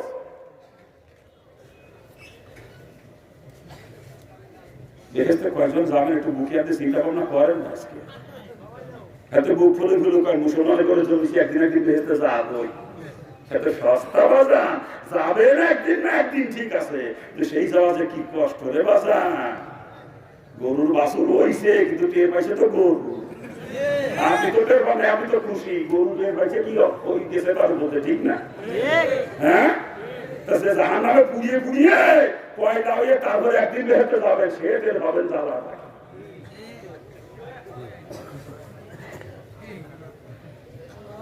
আল্লাহ পাক সকলকে সহি বুঝদান আর জোরে কর না খারাপ লাগতেছে মনে হয় না ইউয়াজ করব কোন আজকে ভাই ইমাম সাহেবরা পর্দা মানি না আলেমের গোষ্ঠীর মধ্যে পর্দা নাই অধিকাংশ আলেমের মধ্যে ইল্লা মাশাআল্লাহ কিছু আছে না তাকে বা দুনিয়া চলতো না কথা ঠিক না অধিকাংশ আলেমের মধ্যে পর্দা নাই খোঁজ দেন আমি মাওলানা আমার বাড়ির মধ্যে সদর গায় আমার স্ত্রী আমার ছোট ভাইয়ের সাথে একটা ভাত উঠায় যাবো বাড়ির মধ্যে কি ফিরি আমি কিন্তু মাওলানা তোমার বাড়ির পর্দার অবস্থা আবার আমি যখন শ্বশুর বাড়ি যাই শালি আমার গালে উঠে খাওয়া যায় শালি দুর্গাকে গলায় গলায় দিয়ে থাকে আমি কিন্তু মাওলানা নাকি কা হ্যাঁ আমি মসজিদের ইমামতি করি মহল্লায় 30 দিন 30 বাড়ি খানা ভাগ করে দিয়েছি কমিটি যেদিন যে বাড়ি খানা হয়তো জোরে নামাজ পড়ে চলে যায় সেই বাড়ি যে ঠিক ভাবি আসি বাদ দেন ভাবি বাদ দেন ভাবি বাড়িকে ঠিক কি ইমাম সাহেব বদনা তোর কোন খুশি ভাবি বদমাস হ্যাঁ তোর মুসলিম তোর ভাবি ফাঁসে খোদাকে তোর জুতো দেখি না আমি ফাঁসে তুই নিজেও না হবে কি তোর মুসলিম গোষ্ঠী নিয়ে তুই না হবে কোন শরীয়ত থেকে কে দিছি ইমামতি করে কোন শরীয়ত বল যে পর্দা না শরীয়ত থেকে বলতে ফাঁসে আর কোন ফাঁসাকে পিছনে একটু না করা মাত্র তাহারই না হারামের কাছাকাছি একেবারে তো পর্দা মানে না ফাঁসে ইমামতি করে হ্যাঁ ইমামের ভেতর বাড়ি বাড়ি ভাগ করে দেন 30 বাড়ি 30 দিন নিষেধ নাই কিন্তু ইমাম কোনো বাড়ি গিয়ে খানা খাবে না ইমামের খানা মসজিদে পৌঁছে দিতে আর যে ইমাম বাড়ি বাড়ি গিয়ে খানা খাই বেড়ায় ও খানা খাতে গিয়ে ও মুসল্লি সুন্দর স্ত্রীর সাথে বসে বসে গপ্প মারে মুসল্লি সুন্দরী নায়িকার সাথে বসে বসে গপ্প মারে ওটা ফাঁসে ওর পিছনে নামাজ পড়া হারাম তার মাত্র তাহারি না হারামের কাছাকাছি একেবারে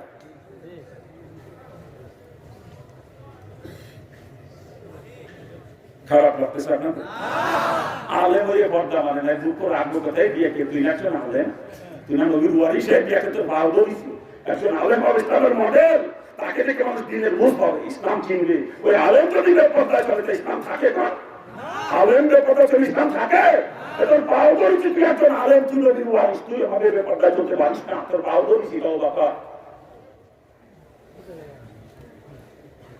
আল্লাহ পাক সকলকে সহি বুঝদান করুন আজকে কথা বলে মজা পাচ্ছি না পাশে আলেম নাই আলেমটা থাকলে পারে কথা বলে মজা থাকে মাহফিলে স্টেজে সভাপতি হিসেবে আলেম এরকম 2-4 জন আলেম রাখতে হয় মাহফিলে সভাপতি একজন আলেম হওয়া উচিত সবসময় আর সব বক্তারা কি আলোচনা করলো এইটা লাস্টে যে সভাপতি হিসেবে ফিনিশিং দেবে এটা কোনো বক্তা যদি কোনো কথা ভুল করে থাকে এটা সংশোধন করবে সভাপতি তারপরে মোটামুটি কথা সব বক্তাদের আলোচনার সারাংশ যেটা কিন্তু দেখতে বলে সাবস্টান্স এইটা সভাপতি বয়ান করে দোয়া করবে এটা সভাপতির দায়িত্ব মূল দায়িত্ব সবসময় একজন আলেম সভাপতি হওয়া উচিত না খেয়াল রাখতে হবে আমাদের নাকি কা হ্যাঁ হ্যাঁ, আজকে সভাপতি শুনুন না, অতিথি বানাইতেন, প্রধান অতিথি বা অন্য কোনো বড় একটা পদ দিতেন। আলম আলহামদুলিল্লাহ, আমি তো জানি না, আলম আলহামদুলিল্লাহ আলহামদুলিল্লাহ, যোগ্য সভাপতি হয়েছে আলহামদুলিল্লাহ। এই জন্য হুজুর মাসালাটা বলতেছি, ভুল বলতেছি নাকি? ভুল বলতেছি কোনো? যদি ভুল হয় বলবেন, এলাকা মাস্টার ভুল বুঝেছে চলে যাবো, এটা আপনি ছাড়বেন আমার কি? ঠিক আছে না? হ্যাঁ, আল্লাহ পাক সকলকে সহি বুঝতাম। আর জোরে কান না আমি আলোচনা করতেছি যেই কাজের মধ্যে রসুলের তরিকানে রসুল যেটা করেন না বা করতে বলেন নাই, ওইটিকে কখনো ইবাদত বানানো যাবে না। ওটা হলো ডাইরেক্ট না ফরমাল, মুসলমানের কাছে কখনো যাইতে পারে না, ঠিক কিনা ধরে বলেন? যদি কেউ বলবে বিড়ি খাবো, এর মধ্যে রসুলের তরিকা আছে? তা মুসলমান বিড়ি খাইতে পারে? জন্মের খাওয়া খায়, কি কথা ঠিক না? আর আপনারা কিনা কয়টা বিড়ি খান, আমার থেকে বেশি বিড়ি খাওয়া মানুষ শেষ পর্যন্ত আমার সামনে পড়ে নাই। আমি যদি কম খাতাম, সেদিনও 2 প্যাকেট একটু সিগারেট আমার, একটা রাখুন আর একটা ধরাতাম। তখন ছিলাম হিন্দু, জন্মের খাওয়া খেতাম বিড়ি, জন্মের খাওয়া। আর হিন্দু অবস্থায় কোরআন হাদিস পড়তাম, পড়তে পড়তে মুসলমান হয়ে যাবো, মনে মনে সিদ্ধান্ত নিয়েছি মুসলমান হয়ে যাবো। তখন হই নাই মুসলমান। আর এই সময় রসুলের একটা হাদিস আমার সামনে আসছে, একটা হাদিসের কিতাব পড়ছি না, হাদিসটা পাইছে রসুল যারা নিয়মিত মিসাক করবে তাদের 70টা উপকার হবে। 70টা উপকার মধ্যে সব থেকে বড় উপকার, মৌতের সময় তাদের কালেমা নসিব হবে, তারা ঈমান নিয়ে আস্তে আস্তে চলে যাবে। আর পক্ষাত যারা ধূমপান করবে, রসুল বলেন তাদের 70টা ক্ষতি হবে। 70টা ক্ষতির মধ্যে সব থেকে বড় ক্ষতি তাদের নসিবে ঈমান হবে না, বেঈমান হতে তারা হবে। হাদিসের ব্যাখ্যার মধ্যে লেখছে নিচে, যারা মিসাক করবে তাদের ঈমান নসিব হবে। কারণ হচ্ছে যারা নিয়মিত 5 ওয়াক্ত নামাজের আগে মিসাক করে ওযু করে, তাদের মুখে কখনো দুর্গন্ধ হয় না। আর যাদের মুখে বা শরীরে দুর্গন্ধ থাকে না, তাদের কাছে সবসময় রহমতের ফেরেশতা থাকে। আর মৌতের সময় যার কাছে রহমতের ফেরেশতা থাকে, শয়তান তাকে ধোঁকা দিয়ে বেঈমান বানানো দূরের কথা, শয়তান তার কাছেও আসতে পারে না, সে হাসতে হাসতেই মানিয়ে চলে যায়। আর পক্ষান্তরে যারা ধূমপান করে, তাদের মুখে এবং শরীরে দুর্গন্ধ থাকার কারণে তাদের কাছে কখন রহমতের ফেরেশতা আসে না। আর মৌতের সময় যার কাছে রহমতের ফেরেশতা থাকে না, সে ঈমান নিয়েও দুনিয়া থেকে যাইতে পারে না, শয়তান তাকে ধোঁকা দিয়ে বেঈমান বানাবেই বানাবে। আর যে বেঈমান অবস্থায় মরবে, চির জাহান্নাম, সে কোনোদিনও জাহান্নাম থেকে নিস্তার পাবে না। হ্যাঁ, ঈমান নিয়ে মরলে ওয়াদা বলে সাজা হতে খাইতে খুঁজে একদিন না একদিন ঈমানের বদৌলতে জাহান্নাম থেকে বেঁচে জান্নাতে যাইতে পারবে। যেটা বেঈমান অবস্থায় মরবে, ও চির জাহান্নামী, কোনোদিনও জাহান্নাম থেকে নিস্তার নাই। আর বিড়ি ঘরের গোষ্ঠী, ধূমপায়ীর গোষ্ঠী একেবারে বেঈমান অবস্থায় মরবে এবং চির জাহান্নামী, গুলো চির জাহান্নাম। আমার বাপের ঘরের কথা না, রাসূলের হাদিস। কিন্তু এই হাদিসটা যখন পড়ছি তখন আমি মুসলমান হই নাই, তখন আমি হিন্দু। তো মুসলমান হব সিদ্ধান্ত নিয়ে ফেলছি। হাদিসটা পড়ার পর অন্তরের মধ্যে ধাক্কা লাগলো, বইটা বন্ধ করে কিতাবটা বন্ধ করে রেখে চিন্তা করতেছি, আমি তো মুসলমান হবো, চিন্তা ভাবনা করছি মুসলমান তো আমার কোনো লাভ হবে না, আমি বিড়ি খাই জন্মের খাওয়া, আমার তো বেঈমান অবস্থায় মরা লাগবে, তো বিড়ি আমার মুসলমানের লাভ কি, এই চিন্তা করতেছি শুয়ে শুয়ে। আল্লাহ তাআলা দিলের ভিতরে কি খাওয়া ছিল কি জানি না, এক প্যাকেট থেকে 2টি সিগারেট খাইছিলাম, 18টা সিগারেট পকেটে। ওই অবস্থায় 18টা সিগারেট পকেট থেকে বের করে মুড়া দিয়ে সিগারেট জাল মধ্যে ফেলাই দিয়ে হিন্দু অবস্থায় তওবা করছি, আর কোনোদিন বিড়ি সিগারেট হাতে নেই। রসুলের হাদিস যখন জানতে পারছি, ঈমান নিয়ে মরা আশায় হিন্দু অবস্থায় তওবা করে গেছি, হিন্দু অবস্থায়। আর মুসলমানের বাচ্চারা জন্মের খাওয়া খায়, বিয়া খেলে দিচ্ছি, তোকে ঈমান নিয়ে মরতে মন চায় না। পাও ধরেছি তওবা কর, পাও ধরেছি তো তওবা কর, পাও ধরেছি ঈমান নিয়ে যদি মরতে মন চায় তওবা কর। বিড়ি খাওয়া বাদ দিয়ে পান খা, পানের সাথে জর্দা খা, তামাক খা, জায়েজ আছে। কিতাবে লেখছে তামাকজাত দ্রব্য খাওয়া মুবাহ। মুবাহ অর্থাৎ যেটা জায়েজ, কিন্তু তাই নেকিও হবে না, গুনাহও হবে না, এটা হলো মুবাহ। আর যেই নেশা মানুষের মস্তিষ্কে বিকৃতি করে, ওই নেশা হারাম। যেমন মদ, গাঞ্জা, তাড়ি, তারপরে ইয়াবা, আরো কি কি যেন আছে, হিরোইন, আরো কি কি যেন নামও জানি না, এগুলো হারাম। এগুলো একেবারেই হারাম, মুসলমান ওগুলো ধরেও দেখতে পারে না। আর বিড়ি খাওয়া জায়েজ, সাহাবাই যদি খাতে পারে, সাহাবাই খাবে, বস্তা বানায় ভাতের সাথে খাবে, শরবত বানায় খাবে, দুধের সাথে খাবে, যেভাবে ভাবে খাবে। আগুন ধরা ধূমপান করতে পারবে না, ধূমপান হারাম। বিড়ি খাওয়া জায়েজ, কিন্তু ধূমপান হারাম, মনে থাকবে। আর একজন হিন্দু বলে যাওয়ার পর তার মুখে আগুন দেয়, হিন্দুরা মনে করে মুখে আগুন দেয় না। আর মুসলমানের বাচ্চা বাইকে থাকতে নিজে আগুন দেয়,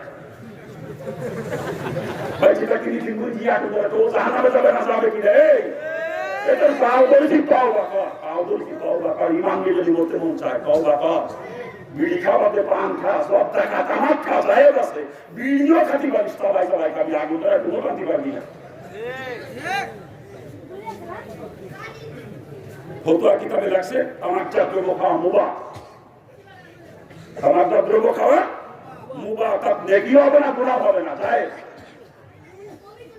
আল্লাহ পাক এই ভাষায় কথা কয় কারা সিলে কারা ধ্যান দি ও থাবাতন ধরে লোক কাটা চুপ। খারাপ লাগতেছে আপনাদের? খারাপ লাগে বলতে কোথায় রাখছি জানার কথা? এই বিড়ি নাম আমি কিছু নেতা পায়খানা থেকে দুনিয়ায় এমন কোনো খাবার নাই যে আমার পায়খানার মধ্যে বসে খায়, কিন্তু বিড়ি এমন এক খাবার ও দরায় না নিয়ে গেলে বলবে কি বিয়ারি হয় জন্মে খাওয়া খায় পায়খানা বসে বিড়ি নাকি গা? হ্যাঁ, চিন্তা করে দিয়ে পায়খানা করতেছে, পিছন দিয়ে ডাল দিচ্ছে, সামনে দিয়ে টানতেছে, এটা তো জানোয়ারের স্বভাব।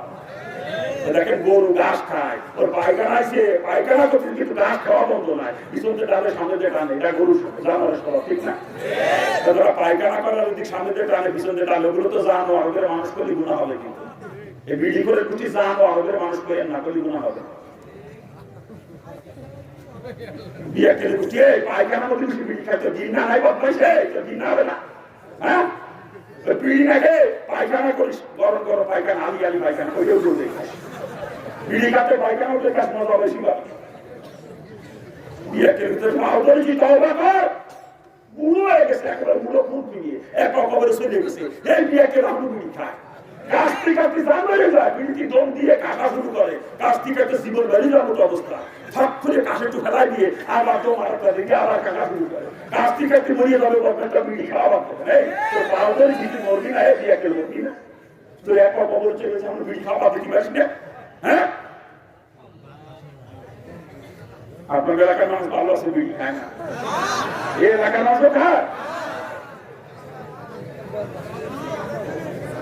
আমরা তওবা করে ফেললে ইনশাআল্লাহ, কি গান তওবা করতে পারবো তো ইনশাআল্লাহ। আর আমি হিন্দু বাচ্চা, হিন্দু অবস্থায় তওবা করছি, আপনি তো মুসলমানের সন্তান। হ্যাঁ, আপনি কেন পারবেন না? পাওয়া বলেছি তওবা করেন, ইমান নিয়ে যদি কবরে যেতে মন চায়। কি ওয়াজ করবো কিন্তু দেশে ওয়াজ করলে লাভ না, লাভ না। কত পীর সাহেবের দরবারে দেখেন যে গামছা মাথায় ব্যাঙ্গে বিড়ি টানে, কি টানে, পীর সাহেবের বড় মাথায় খাবেন, খিচুড়ি ঘুরতেছে, তারপর ফোটে আর বিড়ি টানে, ওই ছাই খাপ করে খিচুড়ির মধ্যে পড়ে, ওই শুনতে দেয় ঘুরতি, সেইটা বড় কথা। কান বিড়ি ছাই করতে বাবার দরবারে যাই নাকি কা, বাবার দরবারে বিড়ি খায় আর গামছা মাথায় ব্যাঙ্গে করতে টুপিটা মাথায় একটু কাটা কাটা ফতুয়া একটা গায়ে, গামছা মাথায় বাঁধা, বাবার বড় খাবে, ঠিক আছে? আল্লাহ মাফ করুক, আল্লাহ মাফ করুক। ওগুলো যে বন্ধ, কোনো সন্দেহ আছে? এ কোনো সন্দেহ আছে? পর্দার বস্ত্র সম্পূর্ণ শেষ করি নাই। ও সমস্ত দরবারে দলে দলে মহিলারা যায়, যায় না?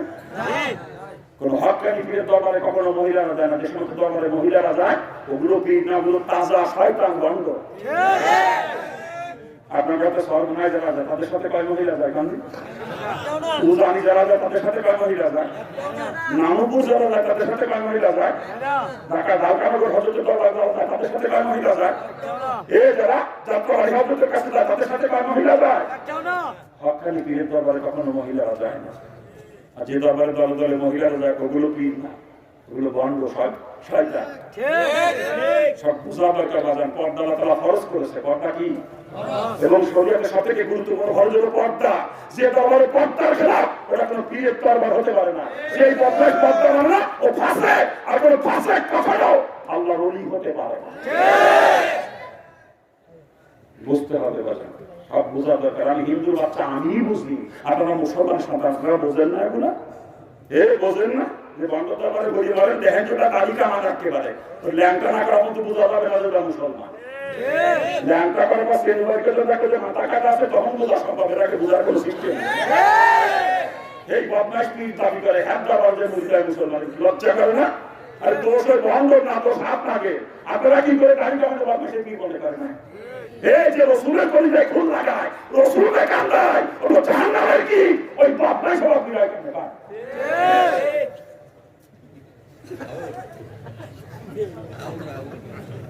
দাড়িতে খোর লাগানো, আমার রসুলের কলিজায় খোর লাগানো। আর রসুলের কান দেয়, আর রসুলের কান রসুলের কলিজায় খোর লাগায়, কেউ জান্নাতে যাবে না, কেউ না। আর কত কান্দা নেন রসুলের, কত কান্দা নেন। যে রসুল দুনিয়ায় ঘুমিতে আমার জন্য কান্না শুরু গেছে। রসুল যখন জন্মগ্রহণ করছেন, রসুলের বাবা আব্দুল মোতালিব না দেওয়া খবর পাই, নাতিরে দেখতে গেছে। আব্দুল মোতালিব আমি যখন দেখতে গেছি, দেখি শিশু বাচ্চা ঠোঁট মতো, 2 মাসের মতো। আমার কাছে মনে হয় যে বাচ্চা কিছু বলতে চায়। আব্দুল মুতালিব কাঁটা গানলাম বাচ্চা ঠোঁটের কাছে চলি জবান থেকে উচ্চারিত হচ্ছে ইয়া রাব্বি হাবলি উম্মতি। যে নবী দুনিয়ায় ভূমিষ্ঠ হয়ে আমার আপনার জন্য কান্না শুরু করেছে, আর যতদিন রসুল দুনিয়া তুমি ছিলেন এই উম্মতের জন্য কাঁদতে কাঁদতে জিন্দেগি শেষ করে দিয়েছেন। দিনের পর দিন রসুলের পেটে খাবার চাই নাই, পেটে পাথর বেঁধে ধৈর্য ধরেছেন, একটা মুহূর্ত ধরে হুজুর উম্মতকে কখনো বলেন এই উম্মতের চিন্তা করতে যেতে সাহেবের মাঝে হুজুরা তোমায় খেয়েছে। শরীরে রক্ত ঝরতে ঝরতে পায়ে জুতা রক্তে ভিজে তার সঙ্গে জুতা আটকে গেছে হুজুরে। এই উম্মতের চিন্তা করতে যে হুজুরের মাঝে হুজুর এত মায় খাইছেন, দাঁত ভাঙছে, লোহার হেলমেট মাথার ভিতরে ঢুকছে। উম্মতের চিন্তা করতে নেই, উম্মতের চিন্তা করতে রসুল পাহাড়ের গুহার মধ্যে সেজদায় পড়ে মাহমুদুর জগার উম্মতের জন্য কান্না শুরু করেছেন। কানতে কানতে রসুলের চোখে পানি ঝরতে ঝরতে গোয়ার মধ্যে স্মরণ করতে শুরু করে দিয়েছে। রসুল যখন ইন্তেকাল করেছেন হযরত আলী বলতেছেন, আমি দেখি হুজুরের ঠোঁট মোবারক নড়তেছে। হযরত আলীকে আমার কাছে মনে হয় হুজুর কিছু বলতে চান, আমি কান লাগানিলাম হুজুরের ঠোঁটের কাছে, শুনি জবান থেকে উচ্চারিত হতেছে ইয়া রাব্বি হাবলি উম্মতি। বাবা যান, এখনো পর্যন্ত আল্লাহর ওলিরা রওজায় কার কাছে শুনতে পাই একই শব্দ ভেসে আসতেছে রওজা থেকে, ইয়া রাব্বি হাবলি উম্মতি। যে নবী কবরে শুয়ে উম্মতের জন্য কাঁদতেছেন মাহমুদের দরবারে, কিয়ামতের ময়দানে সমস্ত নবীরা নিজের নাজাতের চিন্তায় পরেশান হয়ে ইয়া নাফসি নাফসি করতে শুরু করবেন। আর আমার আপনার নবী মুহাম্মদুর রাসূলুল্লাহ সাল্লাল্লাহু আলাইহি ওয়াসাল্লাম কিয়ামতের দিন উম্মতের চিন্তায় পরেশান হয়ে ছোটাছুটি করতে থাকবেন। একবার হুজুর ছুটতে ছুটতে চলে যাবে মিজানের পাল্লার কাছে, আমার মনের মধ্যে নেকি পাল্লাটা হালকা না হয়ে যায়। আবার হুজুর ছুটতে ছুটতে চলে যাবে পুলসিরাতের কিনারায়, আমার কোনো মুখে জাহান্নামে নিক্ষেপ করানো হয়। আবার হুজুর ছুটতে ছুটতে চলে যাবে আশা দিনের নিচেই সেজদায় করে মাহমুদের সামনে কান্না শুরু করে, মাহমুদ আমার উম্মতকে আপনি মাফ করে দেন। আল্লাহ পাক রসুলকে ডাক দিয়ে বলবেন, হাবিব আপনার জন্য যেটা ওয়াদা করেছিলাম এই ওয়াদা পূরণ করার সময় এসেছে। এখন ওই যে মাকামে মাহমুদ চলে আসছে আপনার জন্য, মাকামে মাহমুদের ওয়াদা ছিল আপনার সঙ্গে আমার, আপনাকে আমি মাকামে মাহমুদ দান করবো। ওই যে চলে আসছে, আপনি আরোহণ করেন মাকামে মাহমুদে। রসুল না শোনার ভান দিয়ে থাকবেন, বসবেন না মাকামে মাহমুদে, কারণ রসুল জানে যে মাকামে মাহমুদ উড়ন্ত যান, বসার সাথে সাথে আমার ঘোড়ায় গিয়ে চলে যেতে পারে জান্নাতের মধ্যে, আমি ঠেকাইতে পারবো না। তখন আমার উম্মতের কি অবস্থা হবে? রসুল আল্লাহ পাক যখন বলছে আমার দোস্ত আপনি ওঠেন মাকামে মাহমুদে আরোহণ করেন, রসুল না শোনার ভান দিয়ে করে থাকবেন প্রথমবার। দ্বিতীয়বার যখন আল্লাহ পাক আবার বলবেন, রসুল এবারও না শোনার ভান করে থাকবেন, মাকামে মাহমুদে উঠবেন না। এরপর যখন তৃতীয়বার আল্লাহ পাক বললেন, আমার দোস্ত আপনি কেন বলতেছেন না মাকামে মাহমুদে, আপনার আমার তো ওয়াদা ছিল আপনার জন্য আমি আপনাকে এটা দান করবো মাকামে মাহমুদ। আল্লাহ রসুল তখন একটা হাত রাখবেন মাকামে মাহমুদে। আল্লাহ বললেন, এই আমার হাবিব আপনি উঠে বসেন না কেন? আল্লাহ পাক আমি তো জানি এই মাকামে মাহমুদ উড়ন্ত যান, আমি উঠে বসতে যদি সাথে সঙ্গে ঘোড়ায় নিয়ে চলে যায় জান্নাতের মধ্যে, আমার উম্মতের কি অবস্থা হবে আসলে ময়দানে আমি দেখতে পারবো না। এই জন্য আমি আমার উম্মতের ফায়সালা না হওয়া পর্যন্ত মাকামে মাহমুদে উঠতে পারবো না, আমি মাকামে মাহমুদে উঠতে পারবো না। এরপর আল্লাহ পাক নিজে উম্মতের জিম্মাদারি নিয়েছেন। এরপরে রাসূল মাকামে মাহমুদ আরোহণ করেছেন। তার আগে না, যেই নবী দুনিয়ার সৃষ্টি থেকে আমার আপনাদের কান্না শুরু করেছেন জন্মের সাথে সাথে, আর ওই কিয়ামত পর্যন্ত আমার আপনাদের কানতে থাকবে। ওই রসুলের কলিজায় খুরা লাগাইয়েন না, ওই রসুলকে আর কান্দাইয়েন না, রসুলকে কান্দাইয়া রসুলের কলিজায় খুর লাগায় কেউ জান্নাতে যাবে না, কেউ না। আল্লাহ পাক সকলকে সহি বুঝতে পারবো। আরে জোরে কান্না আমি সভাপতি ভাইজান উদ্বোধক সাহেব, রসুলের কলিজায় খুর লাগানো ঠিক হচ্ছে না। আল্লাহ পাক রসুলের রঙে রঙিন বানায় দিকে আমরা দোয়া করি না, ঠিক আছে? নিয়ত করা যায় না যে আমি রসুলের উম্মত, আমি রসুলকে আর কান্দাবো না, রসুলের কলিজায় আর খুর লাগাবো না। নিয়ত করে ফেলেন সবাই, দোয়া করবে ইনশাআল্লাহ। নিয়ত করে কি নিয়ত করেন ইনশাআল্লাহ? হাত তোলেন ইনশাআল্লাহ, হাত তোলেন, হাত তোলেন ইনশাআল্লাহ। আল্লাহ পাক ভাইজানকে কবুল করুন, বলেন আমিন। আল্লাহ পাক রসুলের রঙে রঙিন বানায় দিকে আমিন। মুসলমান রসুলের কলিজায় খুন লাগাইতে পারে না, আমরা মুসলমান, আমরা রসুলের আদরের উম্মত, কথা ঠিক কিনা? আমি আমার আদরের নবীকে কখনো কষ্ট দিতে পারি না। আল্লাহ পাক সকলকে সহি বুঝদান করুন। আরে জোরে কর না আমি। অনেকে দাঁড়িয়ে রাখতে পারে না, কারণ স্ত্রী দাড়ি পছন্দ করে না, তাই পাশে দাঁড়িয়ে লাগবে না, দেরি আছে, আর দাঁড়িয়ে রাখতে মুখে দেখা যাবে না, কি কান? আর যে স্ত্রীটা স্বামীর মুখে রসুলের সোনার দাড়ি পছন্দ করে না, ওই স্ত্রীর লোক কাফের। ওই মহিলা কাফের, রসুলের একটা সুন্নাত পছন্দ করে তার ইমাম থাকে না, সে কাফের, এটা ঠিক না? আর কোন কাফের মহিলা নিয়ে সংসার করা কোনো মুসলমানের জন্য জায়েজ নাই। সেই স্ত্রী স্বামীকে দাঁড়িয়ে রাখতে দেয় না, ওকে তালাক দেওয়া ফরজ। ও শয়তানি, নিজেও জাহান্নামে যাবে, আপনাকেও জাহান্নামে।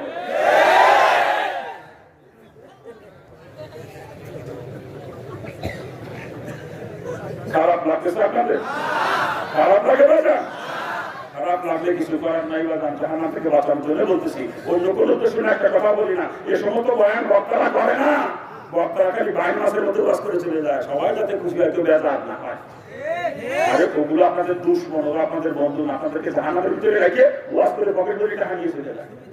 আপনাদের দুশ্মন ওরা, আমি আপনাদের বন্ধু, আপনাদেরকে জাহান্নাম থেকে বাঁচানোর জন্য বলতেছি। ডাক্তার বন্ধু না দুশ্মন? যে ডাক্তার অপারেশন করে আপনার ডাক্তার আপনার বন্ধু না দুশ্মন? আপনারা যে কষ্ট দিলেন তারপরও সে বন্ধুর কথা ঠিক না? আমি আপনাদেরকে বেশি কথা বলছি, কষ্ট দিছি, তারপর আমি আপনাদের বন্ধু, জাহান্নাম থেকে বাঁচানোর জন্য বলেছি। আপনারা ইচ্ছাকারী লস করে চলে যায় একেবারে বাংলাদেশের মতো, ওগুলো কসম করে আপনাদের দুশ্মন, আপনাদেরকে জাহান্নাম থেকে বাঁচাইতে চায় না ওরা।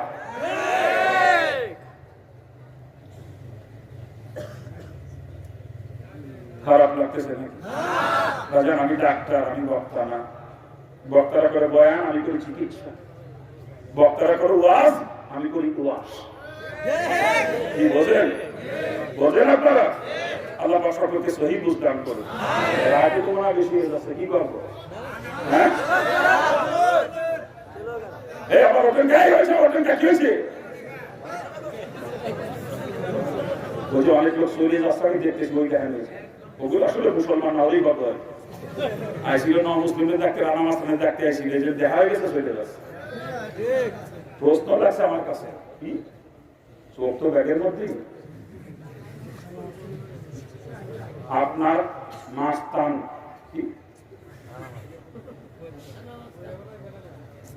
ব্যাখ্যা দিতে বলছে, আমার রানা মাস্তান নামের ব্যাখ্যা দিতে বলছে। মানসিক হয়, আমি নিজে কই না, আমি রানা মাস্তান। এই একদিন এক বয়ানে কই ফেলাছিলাম এক জায়গা পরিবেশের কারণে। স্টেজে বসা ছিল মন্ত্রী, মন্ত্রীর দাপট বোঝেন না? মন্ত্রী এগুলো আমার কাছে কম দাপট ছিল না আমার। আমি যখন ছাত্রলীগের জেলা সেক্রেটারি যদি চাইতাম আপনারা তো মন্ত্রী রাস্তা আটকাই দেবো, একটু লাগানোর ক্ষমতা কারো ছিল না। আমি সেই রানা মাস্তান জিজ্ঞেস করে দেখে, আমার 2 পকেটে 2টা পিস্তল থাকতো সবসময়। মানুষ খালি আমার নাম শুনলি বাকি রাস্তা ছাড়িয়ে দিত, নাম শুনলি তো মুখ আসতেছে। আমি সেই ক্যাডার। কি মনে করেন ওই দিন এই কথাটা ভাইরাল হয়ে গেছে, এখন সব জায়গায় রানা মাস্তান। আমি যে নিষেধ করি আমার ওই নাম দিয়েন না পোস্টার আপনারা, মানে সমালোচনা করা নাই, তার ভালো তো বলছিলাম পরিস্থিতির কারণে, বলেন না? আমার নাম ছিল, ডাক নাম ছিল রানা, আর ভালো নাম ছিল অশোক কুমার সরকার। ওই ডাক নাম রানা ছিল তো মানুষ রানা মাস্তান দিয়ে চিনত আর কি। এই যে এখন ভাইরাল হয়ে গেছে, ওই যাই পোস্টার আমি নিষেধ করি, তারপরে শোনে না, কি করবো? হ্যাঁ, এখন তো আমি রানা মাস্তান না, এখন তো আমি মাওলানা শামসুল হক। এটা কি ঠিক হবে? নমুসলিম দেখ, নমুসলিম দ্বিতীয় পছন্দ করি, নমুসলিমও পছন্দ। আমার 31 বছর ইসলাম গ্রহণ করেছে, 31 বছর। হ্যাঁ, তবে বাংলাদেশের নিউ মার্কেট তো কোনোদিন পুরো নাই। নিউ মার্কেট পুরো নাই, ভাঙ্গা ব্রিজ, ভাঙ্গা ব্রিজ। এখন সে জায়গায় কত সুন্দর ডাকের ব্রিজ, তাও ভাঙ্গা ব্রিজ না। ওই ঢাকা মোহাম্মদপুরে আছে ছাপার মসজিদ, ছাপার মসজিদ, সে জায়গায় 7 তলা মসজিদ, এখন 7 তলা। এখন নাম ছাপার মসজিদ, এই প্রথম বানাইছিল ছাপা দিয়ে, কি ছাপার মসজিদ, 7 তলা গেছে তো ছাপার মসজিদ। আমি মরিয়ে যাওয়ার পরে আমার ভোলারা যখন আসলে কবে নমুসলিমই ভোলা হয়েছে, ওই নমুসলিমই ভোলা হয়েছে। আমার ভোলা গেলেও কবে নমুসলিম, আমার তো নমুসলিম কবেই সারা জীবন, আমার ভোলা গেলেও কবে নমুসলিম। কি কথা ঠিক না? বাংলাদেশের নিউ মার্কেট কোনোদিন ভুলো না। ঢাকা নিউ মার্কেটের নাম শুনতেছি জন্মের পরেই শুনেছি ঢাকা নিউ মার্কেট, এখন সেই নিউ মার্কেটই আছে, পুরো মার্কেট জীবনে হইল না। তা আমার নমুসলিম কোনোদিন যাবে না, আমার কবে নমুসলিম। কি আপনারা কি করেন? হ্যাঁ, যা হোক বাজান, মুসলমান তো সারা গায়ে, আমি কয় জায়গা বললাম, ডাক্তার তো আমি একা, আর সব তো হচ্ছে বক্তা। সুর সার দিয়ে ঘটনা ঘটনা করিয়ে ভকে করে টাকা নিয়ে চলে, কিন্তু মুসলমান যার দরকার এগুলো তো আলোচনা করে না বক্তারা, অধিকাংশ বক্তা এগুলো আলোচনা করে না। মুসলমান কি করা দরকার ছিল, আমরা করতেছি কি, এইটা নিয়ে আলোচনা হওয়া দরকার সব থেকে বেশি। মুসলমান খুশি শুধু জাহান্নামে চলে যাচ্ছে, আর আমি বক্তাগিরি করে বেড়াচ্ছি। আল্লাহ আমাদের বক্তার খুশি আগে হেদায়েত দান করুন। আরে জোরে কান না, আমি চাইনি শুনে যে হক কথা কয় না, রসুল বলতে দিল বুবা শয়তান, আর বুবা শয়তানের উপাসনা কোনো মুসলমানের জন্য জায়েজ না। যারা হক কথা বলে না, ইচ্ছাকারী ওয়াজ করে চলে যায়, ওকে ধরে হারিয়ে ওদের ওয়াজ শোনা মুসলমানের জন্য হারাম, জায়েজ না ওদের ওয়াজ শোনা। কি আপনারা কি করেন কথা? হ্যাঁ, বুবা শয়তান ওয়াজ শোনা জায়েজ আছে নাকি? ও তো বুবা শয়তান রাসূল কইছে, আমি বলতেছি না, রাসূল বলছে, আমি না। আমার বাপের ঘরে কথা, রাসূলের হাদিস, ওগুলো বুবা শয়তান, তারা হক কথা বলে না। আমি বাজান বুবা শয়তানের জাহান্নামে যাতে পারবো না। ওই জাহান্নামেতে বাঁচার জন্য আমি মুসলমান হয়েছি। হিন্দু অবস্থায় করে হাদিস পড়তাম, জাহান্নামের বিবরণগুলো পড়তাম, মাথার মধ্যে কাইতে উঠতো। এই আযাবকে আমি সহ্য করবো? তো সহ্য করার মতো না, কোনো মানুষ সহ্য করতে পারবে না। ওই জাহান্নামের ভয় যখন মাথার মধ্যে পয়দা ছিল করে হাদিস পড়তে তখন ওই জাহান্নাম থেকে বাঁচার জন্য পাগলের মতো গেছিলাম, কেমনে বাঁচবে আযাব থেকে, আমি কেমনে বাঁচবো? তখন কিসের মা বাপ, কিসের আত্মীয় স্বজন, কিসের অর্থ সম্পদ, কিসের নেতৃত্ব কর্তৃত্ব, কোনো কিছু আমাকে আটকে রাখতে পারে না। সব কিছু লাথি মারি ফেলে দিয়ে জাহান্নাম থেকে বাঁচার জন্য মুসলমান হয়েছে। আবার রোগীর রোগ অনুযায়ী ট্রিটমেন্ট না করে আবার ধরা খেয়ে জাহান্নামে যাবো। হক কথা গোপন করিয়ে 5 মাসের মতো রাস্তায় বুবা শয়তানে জাহান্নামে যাবো। জাহান্নামে যাইতে পারবো না। জাহান্নাম থেকে বাঁচার জন্য মুসলমান হয়েছি, ও জায়গায় বাঁচতে পারবো না মোটে। ওর এক মুহূর্তে আযাব সহ্য করতে পারবো না।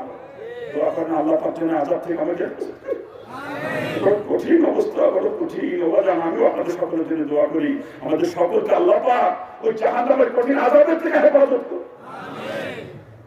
কিন্তু বাজান মুসলমান না হয়ে বললে কিন্তু খবর আছে, যদি নাফরমানি করেন তাহলে কিন্তু বাঁচতে পারবে না, জাহান্নামে যাওয়াই লাগবে।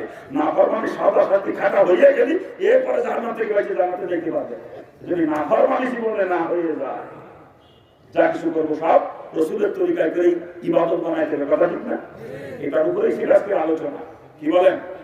আল্লাহ আমাদের জিন্দেগি, পুরা জিন্দেগি রাসূলের তরিকার উপর চালাইয়া, রাসূলের তরিকায় জিন্দেগি চালাইয়া, ইবাদত বানাইয়া আল্লাহ পাকের দরবারে পুরা জিন্দেগি ইবাদত হিসেবে কবুল করে দুনিয়াতে বিদায় তৌফিক দান করুন। জোরে বলেন আমিন। আরে জোরে বলেন আমিন। আমি ভারত থেকে আসি, এমন না বাজান আমি দেশেরই সন্তান। এই দেশে আমার মাতৃভূমির জন্মস্থান, বৃহত্তর যশোর। বর্তমান জেলা হচ্ছে নড়াইল। নড়াইল জেলা লোহাগড়া থানা নলদি ইউনিয়ন, গ্রামের নাম হচ্ছে নালিয়া। ওই গ্রাম আমার জন্ম। সহজে পরিচয় ঠিক বলেন, মাশরাফির এলাকা, মাশরাফি বিন মুর্তজা, নড়াইল এক্সপ্রেস নাম শোনেন না? বাংলাদেশ ক্রিকেট দলের দীর্ঘদিনের অধিনায়ক হচ্ছে ও আমার এলাকার এমপি বর্তমানে। মাশরাফি খুব ইজ্জত করে, আমার খুব ইজ্জত করে। হুজুর আপনারা দিয়ে মানুষ চিনিছে নড়াইল, আর আমার দিয়ে চিনিছে। আপনি সারা দেশে বাস করে বেড়ান, আপনারা দিয়ে চিনিছে মানুষ, নড়াইল চিনিছে। আর আমি ক্রিকেট খেলা জগতে যে আমার দেখি কিছুটা চিনিছে নড়াইল, এর আগে মানুষ নড়াইল চিনত না। মাশরাফি এই কথা আমার নিজে পায়। হুজুর আপনি আর আমি দুজন নড়াইল যে চিনেছি মাসি করতেছি।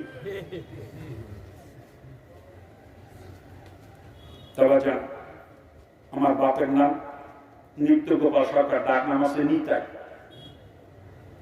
আমি গত 90 সালে মুসলমান ছিল, তখন আমি ডিগ্রি ফাইনাল ইয়ারে পড়ি, কলেজে ডিগ্রি থাকা অবস্থায়, ছাত্রলীগের জেলা সেক্রেটারি থাকা অবস্থায় ওই সময় মুসলমান হয়েছে। আর ওই বছরই ডিগ্রি কমপ্লিট হয়েছে আমার। এরপরে মাস্টার্স করছি ঢাকা ইউনিভার্সিটিতে। মাস্টার্স করার পরে কলেজে চাকরি ছিল লেকচারার হিসাবে। আবার যখন কলেজ ইউনিভার্সিটিতে পড়ি, তখন ঢাকার একটা প্রাইভেট কলেজে, ল কলেজে ভর্তি, ল পাস করে রাখছি আপনাদের দোয়ায়। কালাকোটের ব্যবসা জানি, আমি অ্যাডভোকেট, এই যে পোস্টার দেখছি, আমি দিতে বলি না এগুলো, তার বড় কথা। আমি কলেজে শিক্ষকতা করছিলাম মাত্র 7 মাস। 7 মাস যখন কলেজে চাকরির বয়স, চরমোনার মরহুম সাহেবের একটা মাহফিল শুনছিলাম। হুজুরউদ্দিন পর্দার বয়ান করেছিলেন, একটা হাদিস পড়ছি, বয়ানের মধ্যে খেয়াল আছে কিনা, আর দয়ুস উলাইয়া ফুলুল জান্নাত, দয়ুস কখনো জান্নাতে যাবে না। মরহুম সাহেব চরমোনা এই হাদিসের ব্যাখ্যা করেছিলেন বয়ানের মধ্যে। আর সেদিন হুজুরের বয়ান শোনার পর সারা রাত আমি ঘুমাইতে পারি না, সারা রাত খালি কাঁদছিলাম, করলামটা কিয়া ইঁদুরতে শুনলাম জাহান্নামের ভয়কে। আবার এখন আমি কলেজে যুবতী নিয়ে যেতে পারে, আমি তো দয়ুসে, আমার তো জাহান্নামেই যাওয়া লাগবে। তা মুসলমানের কি লাভ হলো খালি খালি? না, এই চিন্তায় সারা রাত কান্না, ঘুমাইতে পারি না, বুক ভাঙি খালি কান্না আসে, সারা রাত কাঁদছিলাম, চোখে পানি ঝরতে ঝরতে পুরো বালিশটা ভিজে গেছে। রাতে করলামটা কি? দুনিয়া বরবাদ করে চলে যাচ্ছি জাহান্নাম থেকে বাঁচার জন্য, এখন আখিরাত বরবাদ করতেছি। ফজরের নামাজ পড়ে কাগজ কলম নিয়ে বসে রিজাইন লেটার লিখি, দেখি অন্য লোকের মারফতে কলেজে পাঠাতেছি, নিজে আর কলেজে যাই নাই, পর্যন্ত চাকরি শেষ আমি না খেয়ে মরে যাবো। তবু দয়ুস হয়ে কবরে যে জাহান্নামে যাবো অসম্ভব। ওই চাকরি আমি করবো না, যে চাকরি করে জাহান্নামে যাবো, তাতে না খেয়ে মরে যায়, তাও বলো। লাথি মারলাম চাকরিতে, চাকরি ছেড়ে দিলাম। হুজুরের সাথে পরামর্শ করলাম, স্যার মনে হয় যে রমজান মাসে হুজুর পরামর্শ বাবা চাকরি ছাড়িয়ে দিয়েছেন, আপনি একটু নেমে 5 মাস, আপনি যদি আলেম হইতেন, আল্লাহ পাক আপনাকে দিয়ে কিছু খেদমত নিতেন। তখন আমি বলেছিলাম যে আমার জন্য দোয়া করেন, আল্লাহ পাকে আমাকে আলেম বানা দিনের খেদমত করার সুযোগ দেয়। মরহুম আল্লাহ তো চরমুনা মসজিদের মিম্বরে বসা, আমি হুজুরের পায়ের কাছে বসা, ইফতারির একটু আগে হুজুর মাথায় যে দোয়া করে দিলেন, আমি দোয়া করি আল্লাহ পাকে আমাকে আলেম বানা দিনের খাদিম হিসেবে আল্লাহ পাক কবুল করুন। রোজার মাসে হুজুর দোয়া করলেন, রোজার মাস বের হয়ে গেল, আমি শাওয়াল মাসে মাদ্রাসা যে ভর্তি হয়ে গেলাম ঢাকা মিরপুরে বয়স্ক মাদ্রাসা, যেটা চেনেন অনেকে আপনারা মাদ্রাসা দারুল রাসাদ, সেখানে ভর্তি হয়ে দাওরা পর্যন্ত পড়াশোনা করছি আপনাদের দোয়া করতে। নিজেও মাদ্রাসা করছি, আমার মাদ্রাসাও দাওরা পর্যন্ত আপনাদের। আমি পড়ছি মাত্র 5 বছরে শর্ট করছে, মাদ্রাসা করেছি লং করছে। আমার মাদ্রাসা 14 বছর লাগে দাওরা শেষ করতে। দোয়া করবেন। বর্তমানে 3টা মাদ্রাসা পরিচালক, দাওরা পর্যন্ত একটা, আর একটা শুধু হেফখানা নুরানি,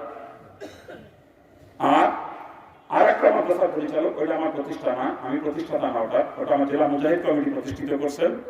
জেলা মুজাহিদ কমিটি ওটার খরচ খরচা বহন করে, কিন্তু পরিচালক আমার বানাইছে, আমি পরিচালক।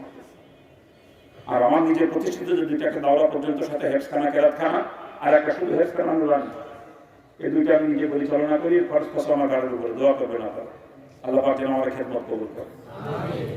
আমি দুনিয়ার কুত্তা না, বল বুঝবেন না আমাকে আপনারা। আমি দুনিয়া কামাই করার জন্য মুসলমান হই নাই, দুনিয়া কামাই করার জন্য আমি মুসলমান হই না। আমার বাপে কম নাই যে আমার মুসলমান হওয়া লাগবে দুনিয়া কামাই করার জন্য। আমার বাপ কোটি কোটি টাকার মালিক, এদেশের অন্যতম বড় শিল্পপতি আমার বাপ। আমি ইসলাম গ্রহণ করছি শুধু জাহান্নাম থেকে বাঁচার জন্য, অন্য কোনো কারণে। জাহান্নামের ভয় পেয়ে আমার সহ্য হয় না, যা পড়ছি জাহান্নামের বিবরণ, আমি পাগলের মতো হয়ে গেছিলাম। কেমনে বাঁচবে আযাবের থেকে, আমি কেমনে বাঁচবো? তখন ইসলাম গ্রহণ করছি। আমি একটা টিনের ঘরে বাস করি, 15 শতক জমি কিনে টিনের ঘর করছি, সেখানে বসবাস করি। এতটুকুই আমার সম্পদ। ওটুকু করছি প্রয়োজনের তাকি দিয়ে। ভাড়া বাসায় থাকতাম, পর্দা রক্ষা করে চলতো। আমার স্ত্রীরও খুব কষ্ট হইতো, আমারও কষ্ট হইতো, পর্দা রক্ষা করে চলতো। ভাড়া বাসায় রাখা থেকে পর্দা রক্ষা করা কষ্ট না, খুব কষ্ট হইতো। এই জন্য একটু বাড়ি করছি শুধু পর্দা রক্ষা করে বসবাস করার জন্য। দোয়া করবেন। আর ওটুকু করতাম না, আমি দুনিয়ার করতাম না। দুনিয়ার গুলো তো নিয়ে যেতে পারবো না, কবরে যাওয়ার সময় খালি হাতে চলে যাওয়া লাগবে। তা বাড়ি করতে হবে কি খালি খালি?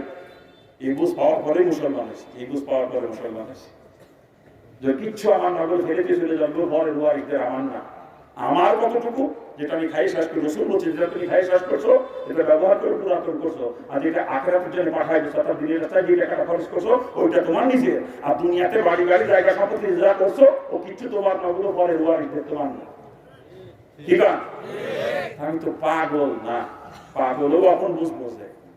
আমি পরে চলি সম্পদ কামাই করে ফিরে যাবো পাগলের মতো, অত বড় পাগল আমি না। ঠিক আছে? আপনার প্রয়োজনে তাকে যেটুকু করছি। অথচ আমি মুসলমান হওয়ার পরও যে টাকা কামাই করছি, যদি চাইতাম যে ঢাকায় বাড়ি করবো, আমি কোন স্থানের লোকে জমি কিনে কবে 25-30 তালা বিল্ডিং করতে পারতাম। আমি এই 25 বছর ধরে বক্তা কিনতেছি, 25 বছর। 3 দিনের বক্তারা ঢাকা শহরে বিলাট কিনেছি, প্লট কিনে বাড়ি বানাইছি, কি ডাকের বাড়ি। আর আমি 25 বছর বক্তাগিরি করতেছি। আমি ওই গ্রাম দেশ, আমার বাপের যে গ্রামের বাড়ি নড়াইলে, ওই বাড়ি থেকে 12 মাইল দূরে একই থানার মধ্যে 15 শতক জমি কিনে টিনের ঘর করে সেখানে বসবাস করে। কয়েকদিনের বক্তা, কয়েকদিন আগে মাদ্রাসায় পড়েছি, আমার ভাও ফিরেছে, সেই মাদ্রাসায় মাহফিলে গেল। আজকে ভারে গিয়ে বক্তা একই ডাকের গাড়ি নিয়ে ঘরে। আর আমি 25 বছর বক্তা কিনতে একটা গাড়ি কিনতে পারি না এখন। অথচ 1 মাসের ইনকামে গাড়ি কিনতে পারি, 1 মাসের ইনকাম। বর্তমানে প্রতি মাসে 14-15 লক্ষ টাকা ইনকাম আপনাদের প্রতি মাসে। একটা গাড়ি কিনা যায় না, সেই টাকা একত্রিত করে গাড়ি কিনবো, সে সুযোগ এখনো করতে পারি না। দোয়া করবেন এই টাকা দেওয়ার মাদ্রাসা চলে। আজ পর্যন্ত কারো কাছে হাত পাতে বলি নাই 500 টাকা দেয় মাদ্রাসা জন্য, আজ পর্যন্ত বলি নাই। ও সাথীগের টাকা দেয় 3 দেওয়ার কথা কয় 33 শুনি দেখেন মাদ্রাসা 3 টাকা দিয়ে 33 কথা কয় মানুষ। আমি সেই বাপের ঘরে জন্মিনি যে 3 টাকা যদি 33 কথা শুনবো। মাদ্রাসা করেছি, পাল্লি চালাবো, আমি বন্ধ করে দেবো। ঠিক আছে? তবে যদি আমার বাপ মুসলমান হইতো, ওরকম মাদ্রাসা 10টা চালিয়ে বর্তমান নিয়ে একটা আমার বাপের যে সম্পদ, ওরকম মাদ্রাসা 10টা চালাইলেও বাপের সম্পদের এক কোনাতে ধরে জোনা করেন। দোয়া করেন সবাই মিলে আল্লাহ যেন আব্বারে মুসলমান বানাতে। দোয়াটা করেন সবাই, এই দোয়াটা করেন নাকি সবাই? কিন্তু এখন তো আমি অসহায়। আমার বাপ যদি খেলে মুসলিম দেখতেন, আমার দাপ দেখতেন যদি আমার বাপই মুসলমান হতো। কিন্তু এখন তো আমি একা হয়ে গেছি, একা হয়ে গেছি। ভাই ব্রাদার, ভাই বোন সব হিন্দু, আমি একা। আর আপনারা তো আমার ভাই মনে করেন না। কি ভাই মনে করে? আমার কথা নাকি চলতে, আমার কথা তো মানেন না। আমি ওয়াজ করে যাই একটা, আপনি যা করেন তা করে দিয়েছেন। আমার কি ভাই বলে মানেন? ভাই কথা ভাই মানে না মানে ভাবে? হ্যাঁ, ভাই কথা তো ভাই না মেনে ভাই, আপনারা তো আমার ভাই বলে মানুষ না, মানবিবার আমার কথা শুনতে। আমি তো কোরআন হাদিসের আলোকে বলি, আমি তো নিজে মানবার কোনো কথা বলি না, ব্যক্তিগত বলি না, কোরআন হাদিসের আলোকে বলি। কি কথা ঠিক না? আসলে ভাই বলে মানেন না আপনারা, কি সত্যি মানেন? তার প্রমাণ হবে আজকে, তার প্রমাণ হবে। বলা যান মাদ্রাসা করছি, এখন তো বন্ধ করে দিতে পারি না, পারবো নাকি বন্ধ করে দেবো? আমার দাওয়াতে টাকা একটু বেশি দেওয়া লাগে, এটা নিয়ে কতজন কত সমালোচনা করে, হুজুর এত টাকা নাই, এত টাকা নাই, কি করবো বাজার? আমি মাদ্রাসা বন্ধ করে দিলে আমার টাকা দেওয়া লাগবে না আপনাকে, শুধু 8,000 গাড়ি ভাড়া আর সংসারের জন্য সীমিত কিছু খরচ জমা চলে যায়। আমার সংসারে আহামরি করে খরচ না, একটা আমাদের হাতিয়ে টাকা পুরো মাসেও লাগে না আমার সংসারে।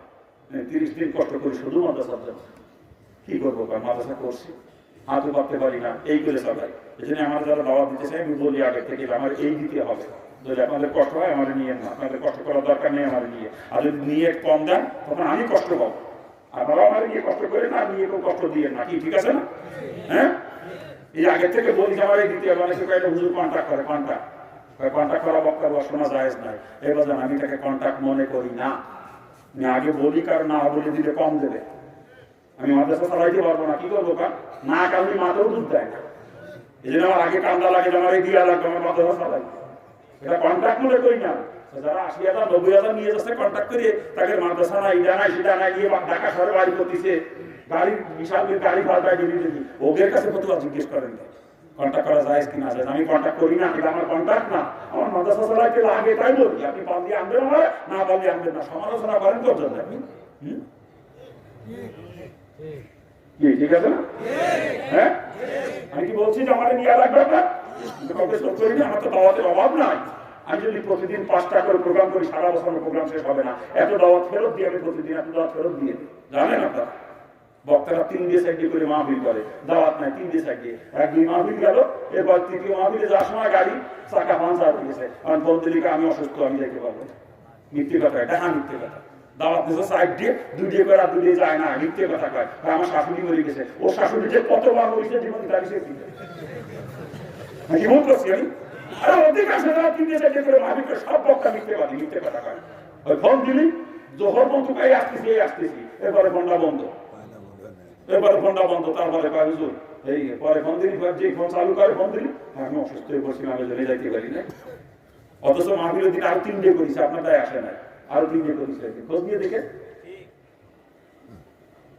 আল্লাহ পাকের বক্তা গোষ্ঠী আগে হেদায়েত দান করেছে, এরকম আমি যাইতে পারবো না, দাওয়াত নেবো না, আমি একটা বেশি দাওয়াত নেব পাও জলদি নিয়ে কথা। এই আপনাদের এলাকাতে কত কাজ হুজুর একটা দাওয়াত, আমি খালি নাই হুজুর, আমাদের এলাকায় কোন জায়গায় কবে প্রোগ্রাম আছে, যে আছে আপনাদের এলাকায়, কিন্তু সেই দিন আরেকটা প্রোগ্রাম আমি নিতে পারবো না, আমি 2টা প্রোগ্রাম করিনি একটা। এটা শ্রোতাদের হক নষ্ট করায়, মানুষ শুনতে চায়, আমি 45 মিনিট করিয়ে আমার আর সময় নেই, কোনাকুনি আটা মানুষ বেজা হয় না। হ্যাঁ, শ্রোতাদের হক নষ্ট করা হয়, এই জন্য আমি এগুলো করি না, আমি একটা বেশি প্রোগ্রাম করি না। দোয়া করবেন আপনারা, দোয়া করবেন। আমি দুনিয়া কুত্তা না, এই টাকা আমি শুধু মাদ্রাসা চালাইতে লাগে, তাই মাদ্রাসা কোনো কালেকশন করি না, কোনোদিন আজ পর্যন্ত করি নাই, কোনোদিন কারো কাছে বলি না 500 টাকা দেন। তবে উপযোজক হয়ে যদি কেউ দেয় সেটা নিই। একজন মানুষ আমার মাদ্রাসা দান করে আখেরাতে ব্যাংকে জমা করতে চায়, তাকে বঞ্চিত করার এখতিয়ার আমার নাই আছে? কাউকে আখেরাত থেকে বঞ্চিত করার এখতিয়ার আমার নাই। মানুষকে আখেরাত মুখী বানানো আমার দায়িত্ব, কথা ঠিক না? যদি একজন মানুষ দান করে আখেরাত মুখী হইতে চায়, তাকে আমি বঞ্চিত করবো? এই জন্য এটা বাধ্য হয়ে নি, কিন্তু হাত পেতে কাউকে বলি না 500 টাকা দান বলবো। আরে এখন তো 2 হাত ধরে কামাই করি 14-15 লাখ মাসে, কিন্তু মুসলমানের কত কষ্ট করছি জানেন? কোটি কোটি টাকার মালিক আমার বাপ, আমি সেই বাপের সন্তান। 3 দিন পর্যন্ত না খেয়ে থাকছি, 3 দিন একটা দানা পেটে যাই নাই। 3টা রাত আমার চোখে ঘুম আসে নাই, ক্ষুধার যন্ত্রণায় কখন পেটে ক্ষুধা রাত চোখে ঘুম আসে বলেন?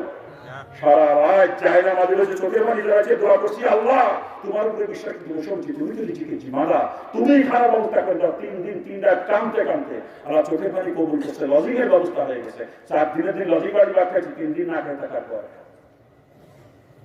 এরপরে টিউশনি করে বড় খরচ চালাচ্ছি, টিউশনি করে কিন্তু কোনো চাকরি পয়সার জন্য হাত পাতি নাই কারো কাছে। অথচ দেখছি কত মুসলিমরা মুসলমান হয়ে মুসলমানদের সহযোগিতা নিয়ে অল্প দিনের মধ্যে বাড়িঘর করে ফেলেছে তারা, কিন্তু আমি 3 দিন না খেয়ে গেছি, হাত পাততে পারি নাই একটা চিন্তা করে যে আমার বাবা এত বড় ধনী মানুষ, আজকে আমি যদি হাত পাতি হিন্দুরা টিটকেলি করবে যে আসলে এত বড় লোকের ছেলে আজকে মুসলমানের বিক্রি করে বেড়াইতেছে, ইসলামের লোক যদি হয়ে যাবে। যে ইসলামের জন্য বাপ ছাড়ছি, মা ছাড়ছি, আত্মীয় স্বজন ত্যাগ করছি, বাপের কোটি কোটি টাকা সম্পদ ফেলে রেখে চলে আসে, আবার আমার কারণে সেই ইসলামের বেইজ্জতি অসম্ভব, আমি না খেয়ে মরে যাবো, তবুও হাত পেতে কখন ইসলামকে কলঙ্কিত করবো না। দোয়া করেন আল্লাহ পাক যেন কোনোদিন কারো মুখাপেক্ষা আমাকে না করে।